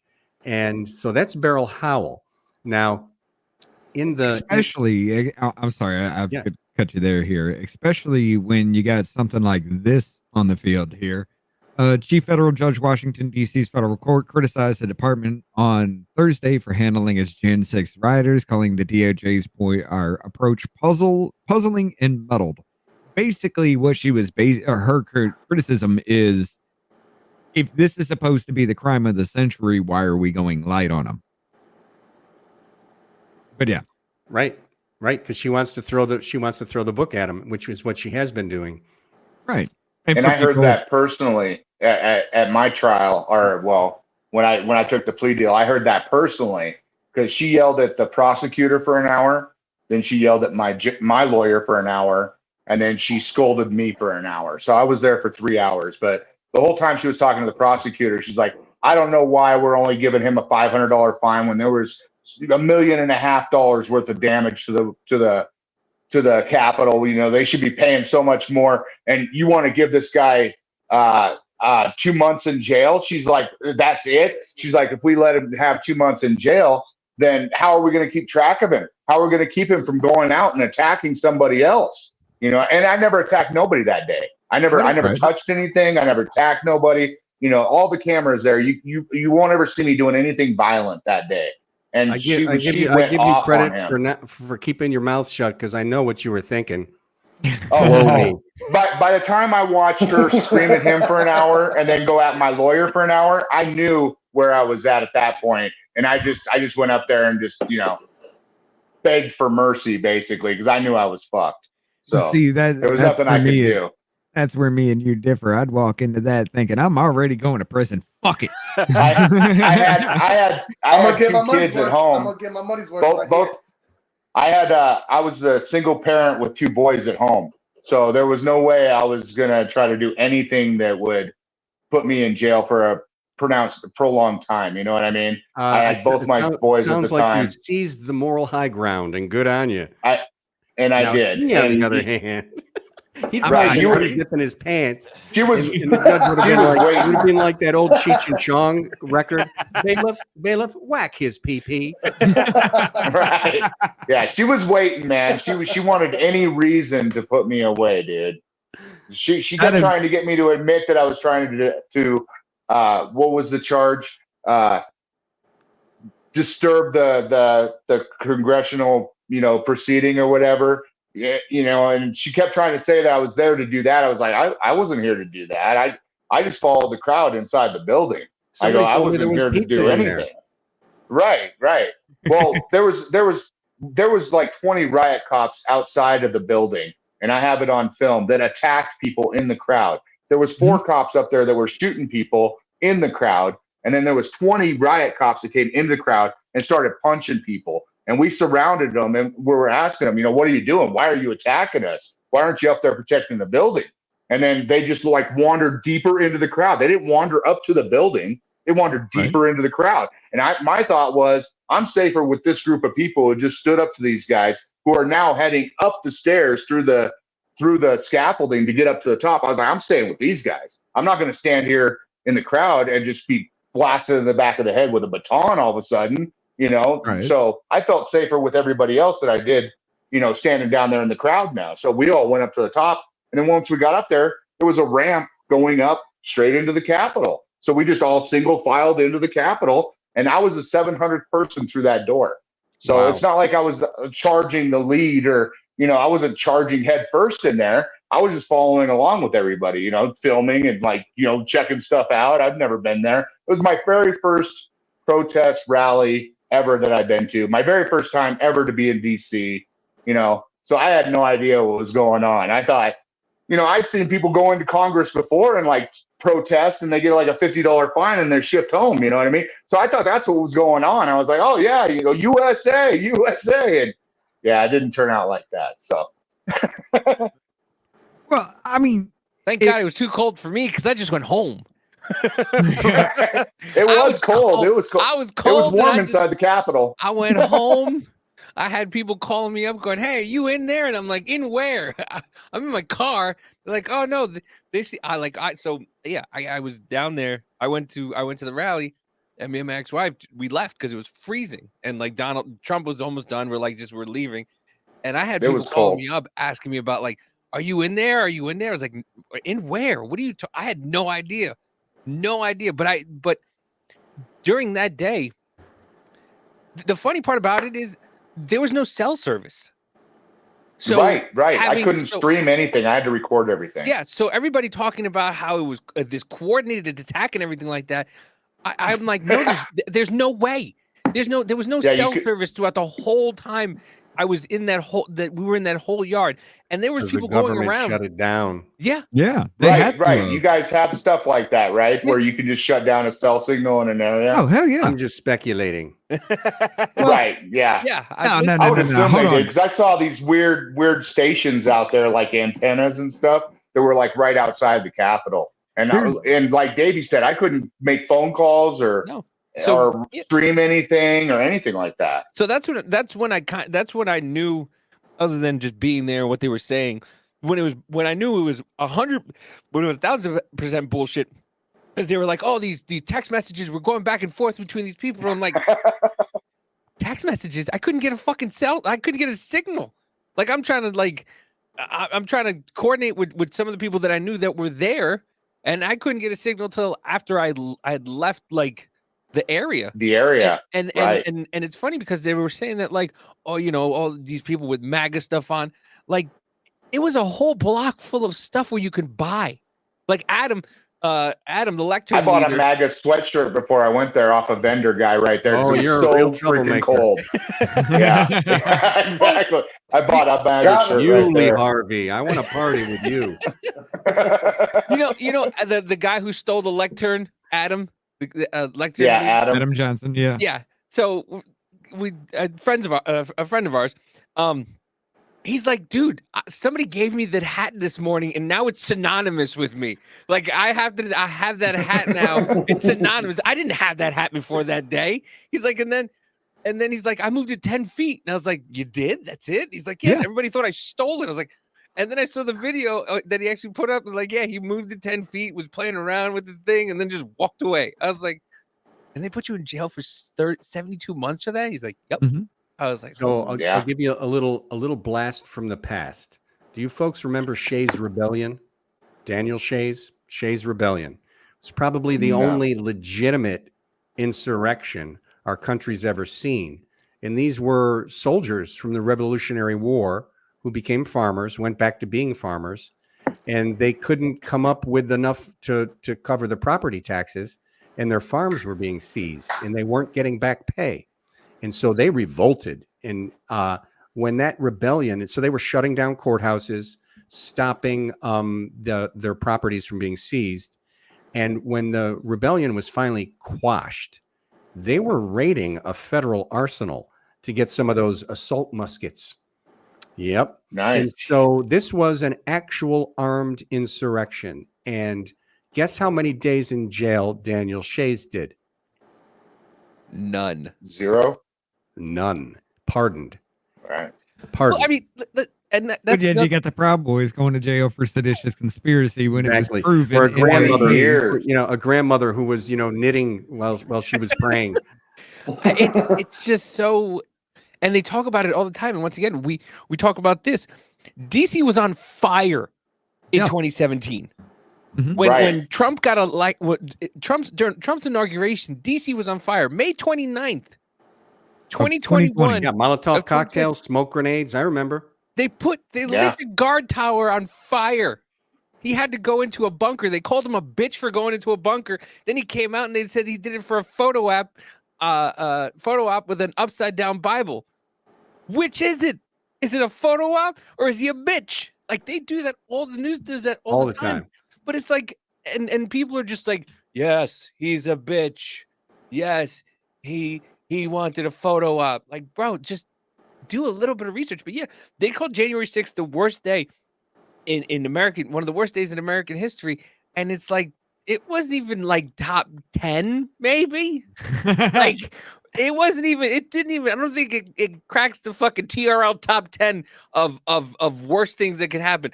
9/11 was pretty bad, I'd say. 2 housing crashes in the last 20 years. There was that thing called Pearl Harbor. Yeah. Pearl Harbor. Yeah.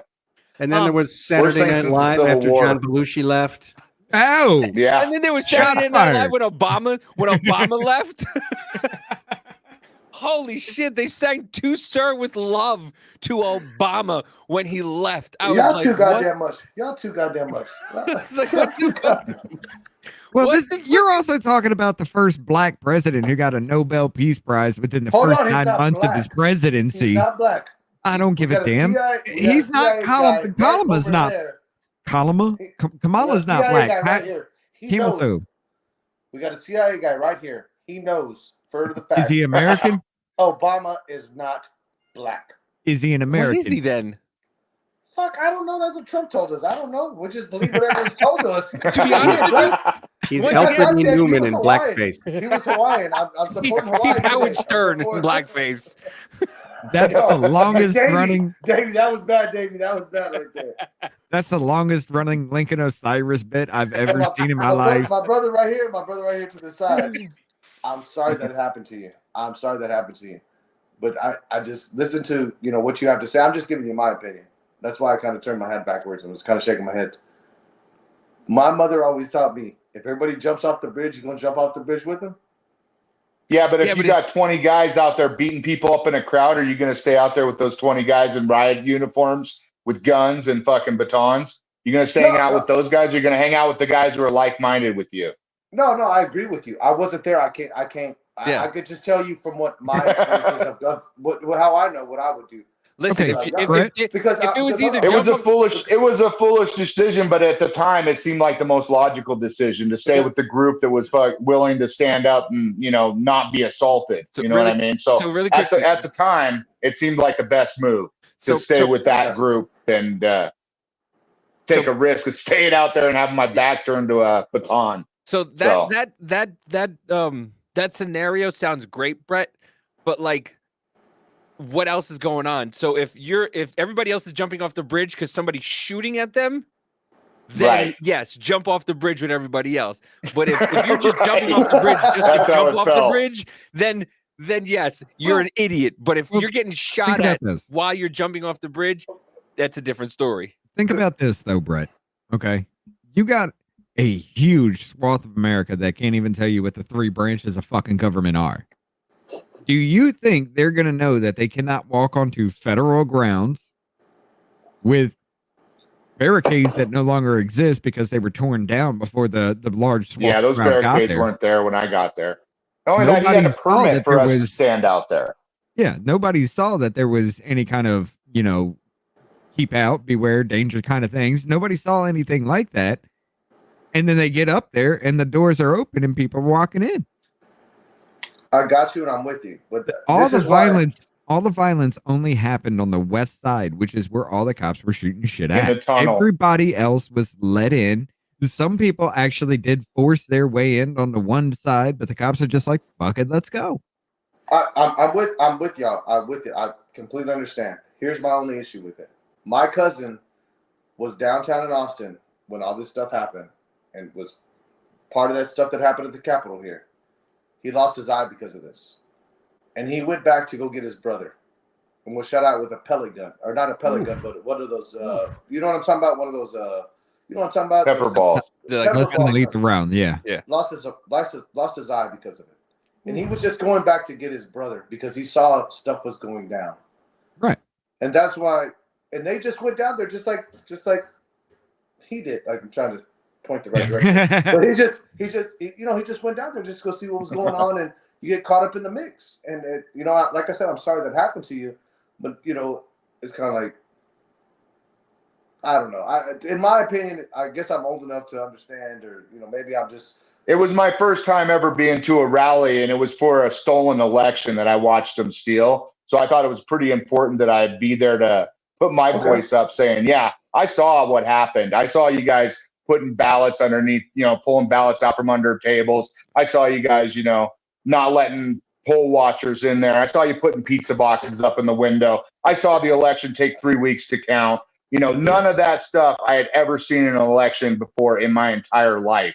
And it all pointed to fraud. So when they told me that Joe Biden, who never came out and went on a campaign trail at all, hid in his basement the entire time, and Trump's out there with thousands of people at rallies, and you're telling me that Trump lost when the night of the election he was winning, and then in the morning all of a sudden Joe Biden wins with a super spike up in the air, and then you see pictures or videos of them pulling in the middle of the night with boxes full of ballots, pulling them out of vans, just all the evidence that I saw.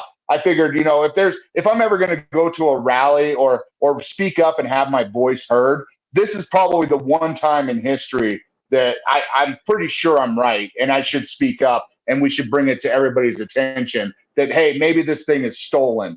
Maybe there's some malfeasance going on here, while at the same time, all the mainstream media is telling me, no, this is the most secure election in history. This is the most legitimate thing that's ever happened. None of it made sense. And I was unemployed at the time, being COVID time, and I had some money, and I'd never been to DC, and I wanted to look at I wanted to go out there and check out the architecture. I was going out for the rally just to be there, support it, just stop the steal, that whole thing.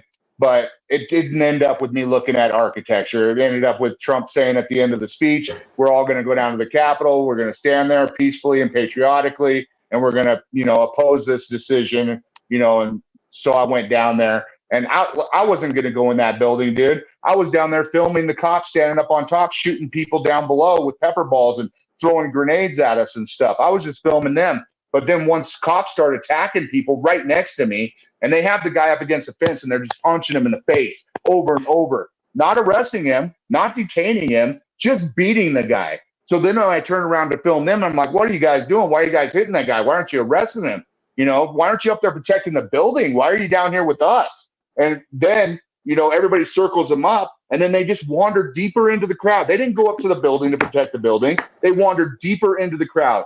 I no longer felt safe there. I moved with the crowd up into the building. That's how it happened. I was there for something that I should constitutionally be able to do. raise my voice and say, hey, I think I saw something unfair. I think the government is fucking us right now, and I don't agree with it. And that's my First Amendment right there. I didn't bring a gun. I didn't bring a weapon. I wasn't there to attack people. I never attacked anybody that day. I yelled at those cops, but other than that, every other cop I met that day, hey, how you doing? Are you all right? Are you doing okay?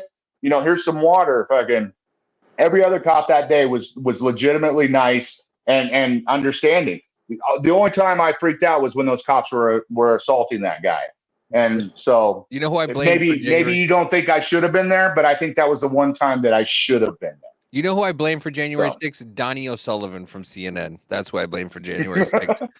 I blame closely, but because he's an asshole. I'm not tracking that form of logic of that, Davey. So if you were there, you would know that Donnie O'Sullivan was walking throughout the entire crowd trying to get quotes from Trump supporters the entire time. And he was the one who was on the ground that day while the cops were wrangling people up and everything like that. He was the one reporting on that day. So yeah, that's my train of thought is I blame Donnie O'Sullivan from CNN for January 6th. And I stick to that. And I will forever stick to that. He was instigating. He was instigating. Listen, I'm with you. Fomenting violence.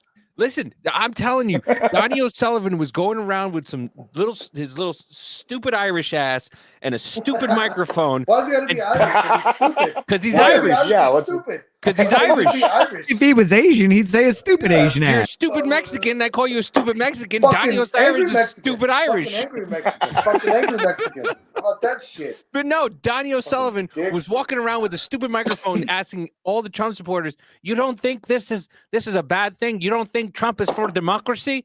No, Trump's for democracy. How do you think Trump is for democracy when he's not for? Shut the fuck up. He was going around to everybody and asking them stupid questions, riling people up. And listen, yeah, there were stupid people there who were riled up, who were pissed off. Okay, I can understand why. I'm not gonna say there weren't. There were a lot of people who were angry that day. There were a lot of people who were instigating also that day who didn't look like Trump supporters. Right. We're just going around and instigating, hey, we're going to the Capitol. We're going to the Capitol. We're going to the Capitol. We're going to the Capitol. And there were people breaking out windows and then they'd step to the side and wouldn't go inside the building. They would allow other people to go inside the building. Yeah. Like there was a lot of they gave you a look at them like, get in. Go in there. Go in. I got you. No, they were. I'm just saying videos I saw. The door I walked through a door with 700 other people. So, or thousands. Go in that door. Let's go in that door right here. Come on, kick it in. Yo, did you hear what he said about your girlfriend? When I got there, I didn't see them break it open. They did break it open, but I didn't see it. That dude inside, he called your wife a whore. Go punch him. Go get him. Go get that guy inside. Yeah, no. I'm joking. No. Listen, it's been a kind of serious thing. I like, I wanted to bring some brevity to it a little bit, but yeah, no, listen, it was a crazy day. It was crazy. You had a lot of people who were angry about what they saw. You had a lot of people who, did some stupid shit. And I'm not going to lie. There's some stupid people who deserve to there's some stupid people who deserve to go to jail. But Glenn, Adam, that grandma, they were not. There's a majority that didn't. Yeah. Is the whole point. Yeah. There were a few, and everybody should be tried on their individual actions, not as a group. Right. You know, how often does that happen as a lawyer? You know, how often do you charge just the entire group instead of people with their individual actions? Yeah, you Joe. don't. Yeah, you don't. Right. You're not supposed to. You can't. I was told by Beryl Howell though that I was part of the mob and I should be treated the same as the rest of the mob. Is what Judge Beryl Howell told me. So, Mr. Sweeney, I have a question. One more Beryl Howell story for you. So Beryl Howell is also the judge who issued an 87-page opinion that permitted special counsel Jack Smith to haul Trump's private attorneys before the grand jury and force them to divulge attorney-client communications between them and Trump. Right. And I read that opinion. It's not very good. But then that was her? And what's that? Yeah. That was her? That was her. She signed it. And so, because remember, early in the case, that case was originally in D.C., the one that got then transferred down to Florida. And so I noticed at the end of the 87-page opinion, she signed it on the 17th of March. Ooh, That's St. Patty's Day, my friends. And the odds of March, yeah. and so Like I I put said- in my book, maybe that explains a lot. Maybe she had too many Irish coffees that morning, and maybe she's a mean drunk. So wait, hold. So tell me I'm fucking wrong for blaming Danny O'Sullivan for this whole thing. It all comes back now. The whole conspiracy, it's all laid bare. Davey Don't hit figured it that- out. Oh, okay. I was about to say, don't hit that Laura Loomer button. And then Judge Beryl Howell is also the one who was doing Giuliani, right? She had his case too, also, right? I didn't know that. Oh, I thought it was Yeah, I I think we were talking about. I think so. I think she also covered his She also making has him like, talk or whatever too. she also has what, like a 98, 99% conviction rate with January 6th defendants? Yeah. Something like Oh that? yeah. Yeah, I'm not surprised, and I'm sure they're almost all through plea agreements. Mr. Sweeney, I have a question. Well, I wanted to fight originally when I got the charges. I was like, I wasn't violent or We anything. know that's why you went to and I was jail. gonna fight it. And then I was like, and then I thought about it. I was like, there's no way I'm gonna get a fair trial in DC. There's no way. All right. But let me ask you a question. When we go, Hold on. Brett wanted to ask him a question. Hold on. okay, go ahead. No, go ahead. Mine was something else. Go ahead. We were I'll let y'all talking keep about- going. Oh, these You are know, the like doors that- I came in. We were talking about like Are- the Capitol Police and everything like that, like beating Yeah. on people and everything. Of course, you got that motion for mistrial from Dominic Pozzolo, where 50 plus federal informants were found to be in the crowd. Agents or informants found to be in the crowd and inciting, and the government never gave up information on that trial. Let me ask And you possibly something. more. This is the very first breach. This is Dominic Pozzola is actually right on the window, right behind where this podium is, where my mouse is. So you're not going to see him. That's the Proud Boy informant. Right. But in this Right. right here, this is where they're coming up. Now, I want you to watch this window over here.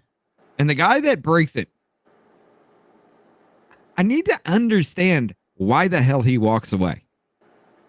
I mean, there's no audio to this, but just keep watching this window right here. Yep. These are the doors that I walked in. Like they're just beating on the window. They're not really doing anything. Dominic Pozzola is smashing that on the other side there because he just walked past that camera. This dude.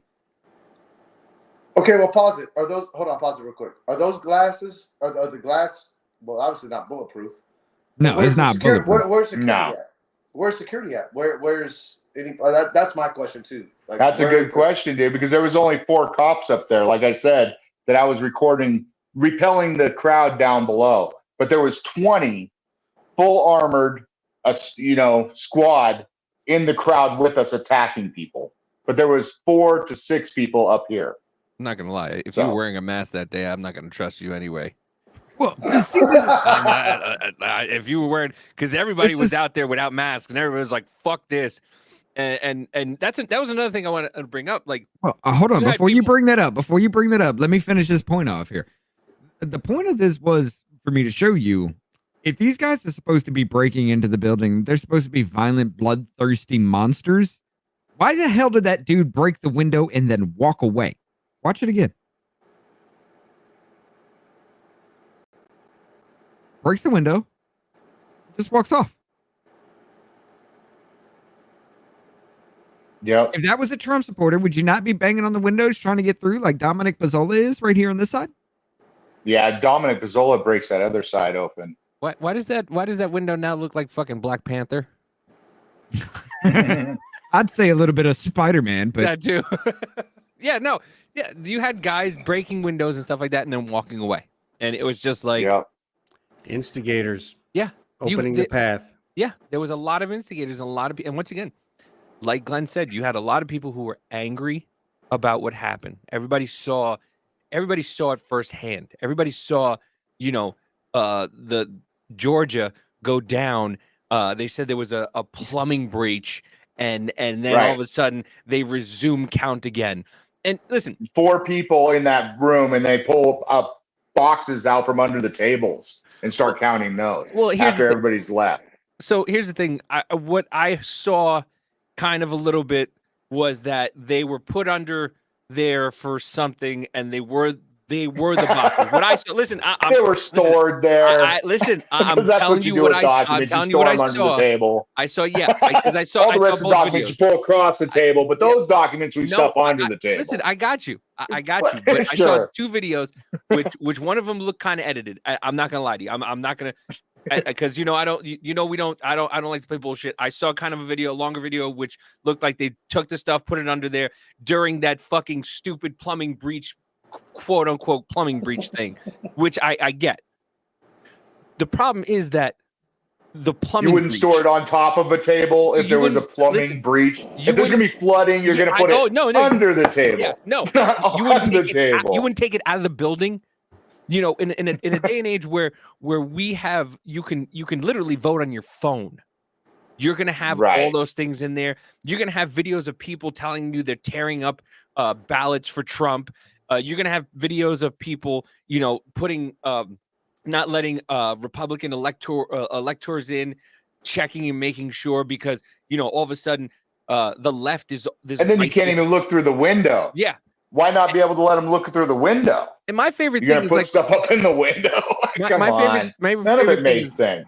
Is Joe, you've been in politics you've been a part of the government for how long again? 35 years. 35 years. What did they used to say about a politician? When they're lying, when? They're breathing. Yeah. Or their mouth is moving. Yep.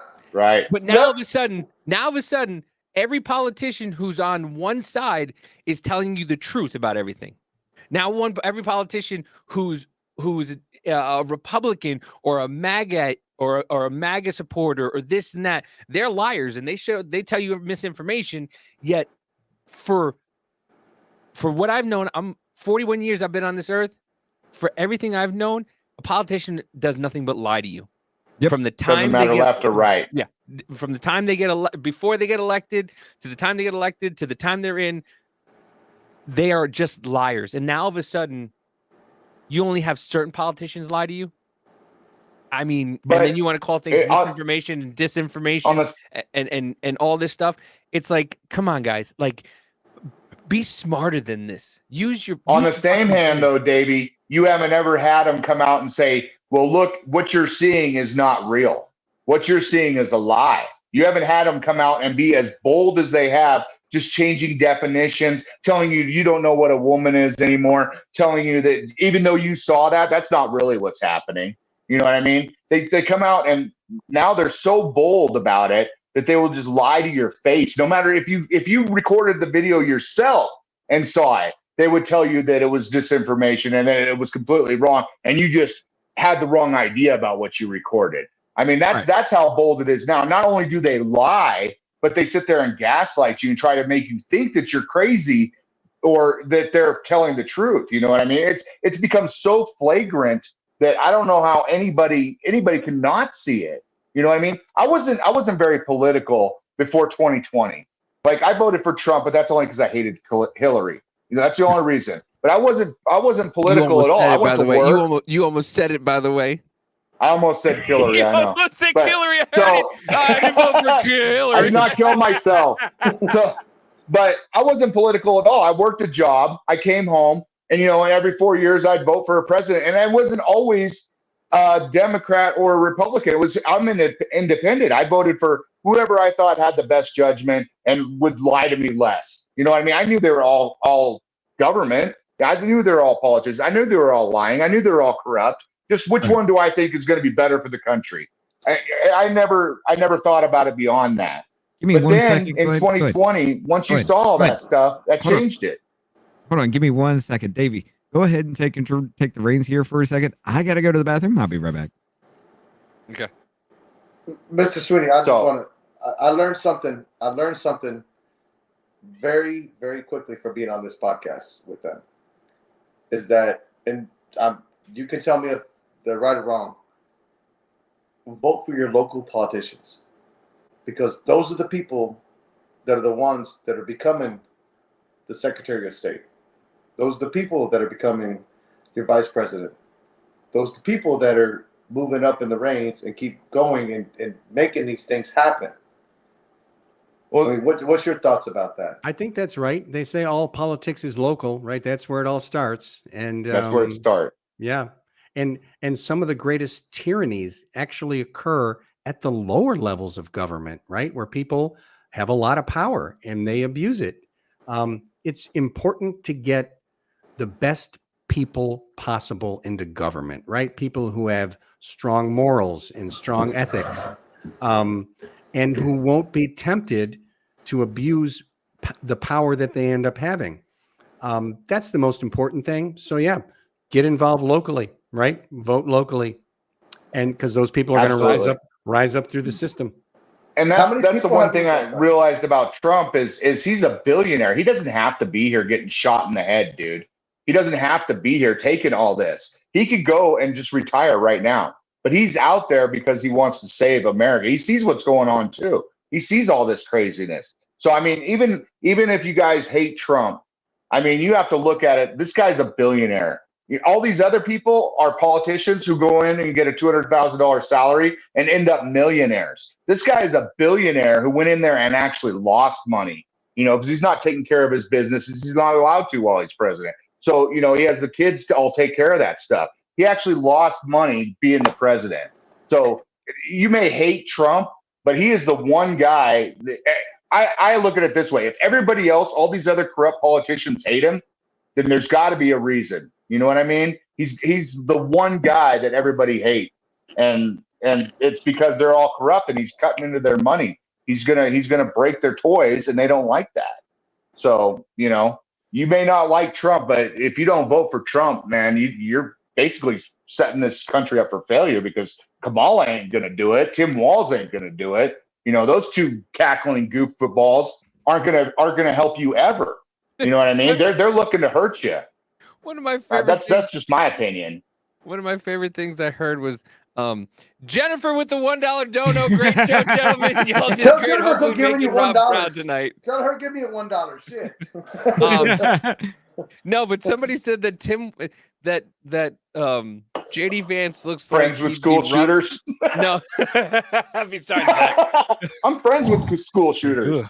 Why would you say that at a debate? That was the most hilarious JD Vance thing. looks like he'd make sex rough, and Tim Walz looks like he'd make love to you nice and calmly. And I'm like, yeah, that's a good reason to vote for somebody because they look like they'd make love to you gently.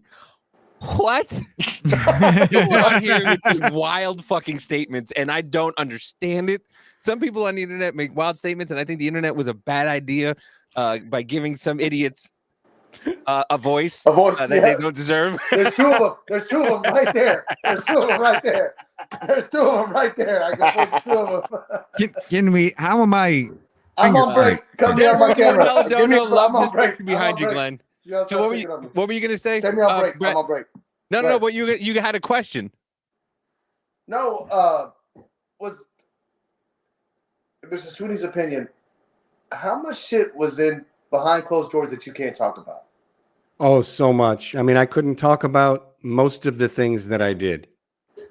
But I didn't just work in the government. I worked in the intelligence community, and how much stuff would scare us? All of it. All of it. Yeah. He let crack into black neighborhoods at one point. Okay, he's been there 35 years. You were in the White House too. You were in the White House too. So one of the jobs I had was I was a lawyer in the Counterterrorist Center. And this was after 9/11.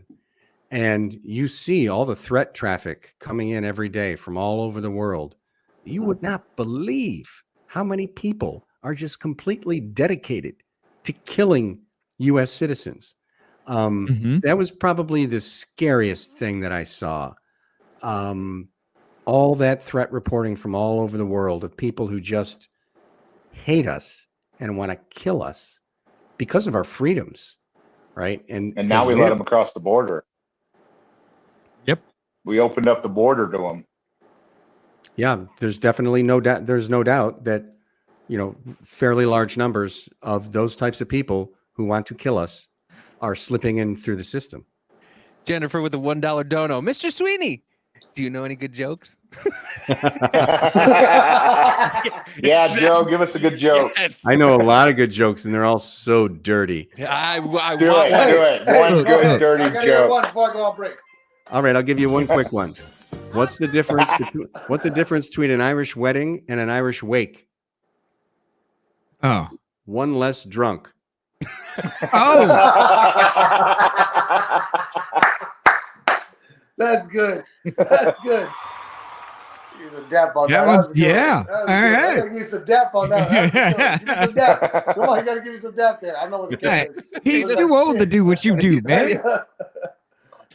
All right, so I think we should end this because I want to kind of talk to Joe off after this a little bit. Yeah, So- yeah, definitely. Because the things we were saying before stream. I want to go back to that. But yeah, all right. Joe, what is next on the table for you, brother? I honestly don't know. I'm going to do some more marketing for the book. I still want to get the word out there on the book, so I'll be doing some of that. So I'm doing some speaking events. I still do some law school lectures. I just got back from Los Angeles. I was out at UCLA and Southwestern and Trinity Law Schools doing some lectures on national security law. And that's it. I at the time I retired, I also got divorced. So now I'm single. I got free time. That's why I wrote a book. And, I'm if the book does well, I may write another one or I may just do nothing. Well, if you Nice. don't do nothing, how about you start your own little show like we have? I don't want to just work have that to- hard. Listen, the Wait, you don't have man, the man worked. Did you hear him say he grinded his Podcast teeth for Manhattan. 35 years? Hold Now up. he's just gonna sip Manhattans and sell books.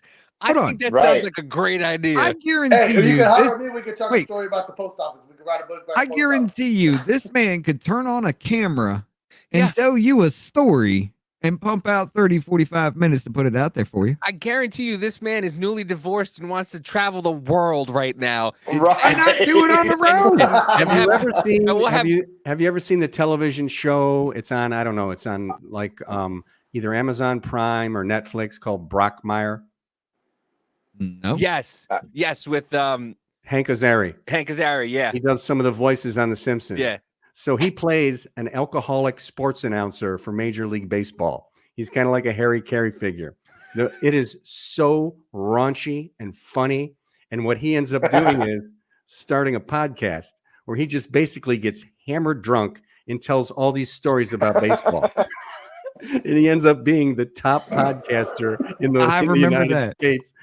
But he blacks out. He doesn't even remember the shows.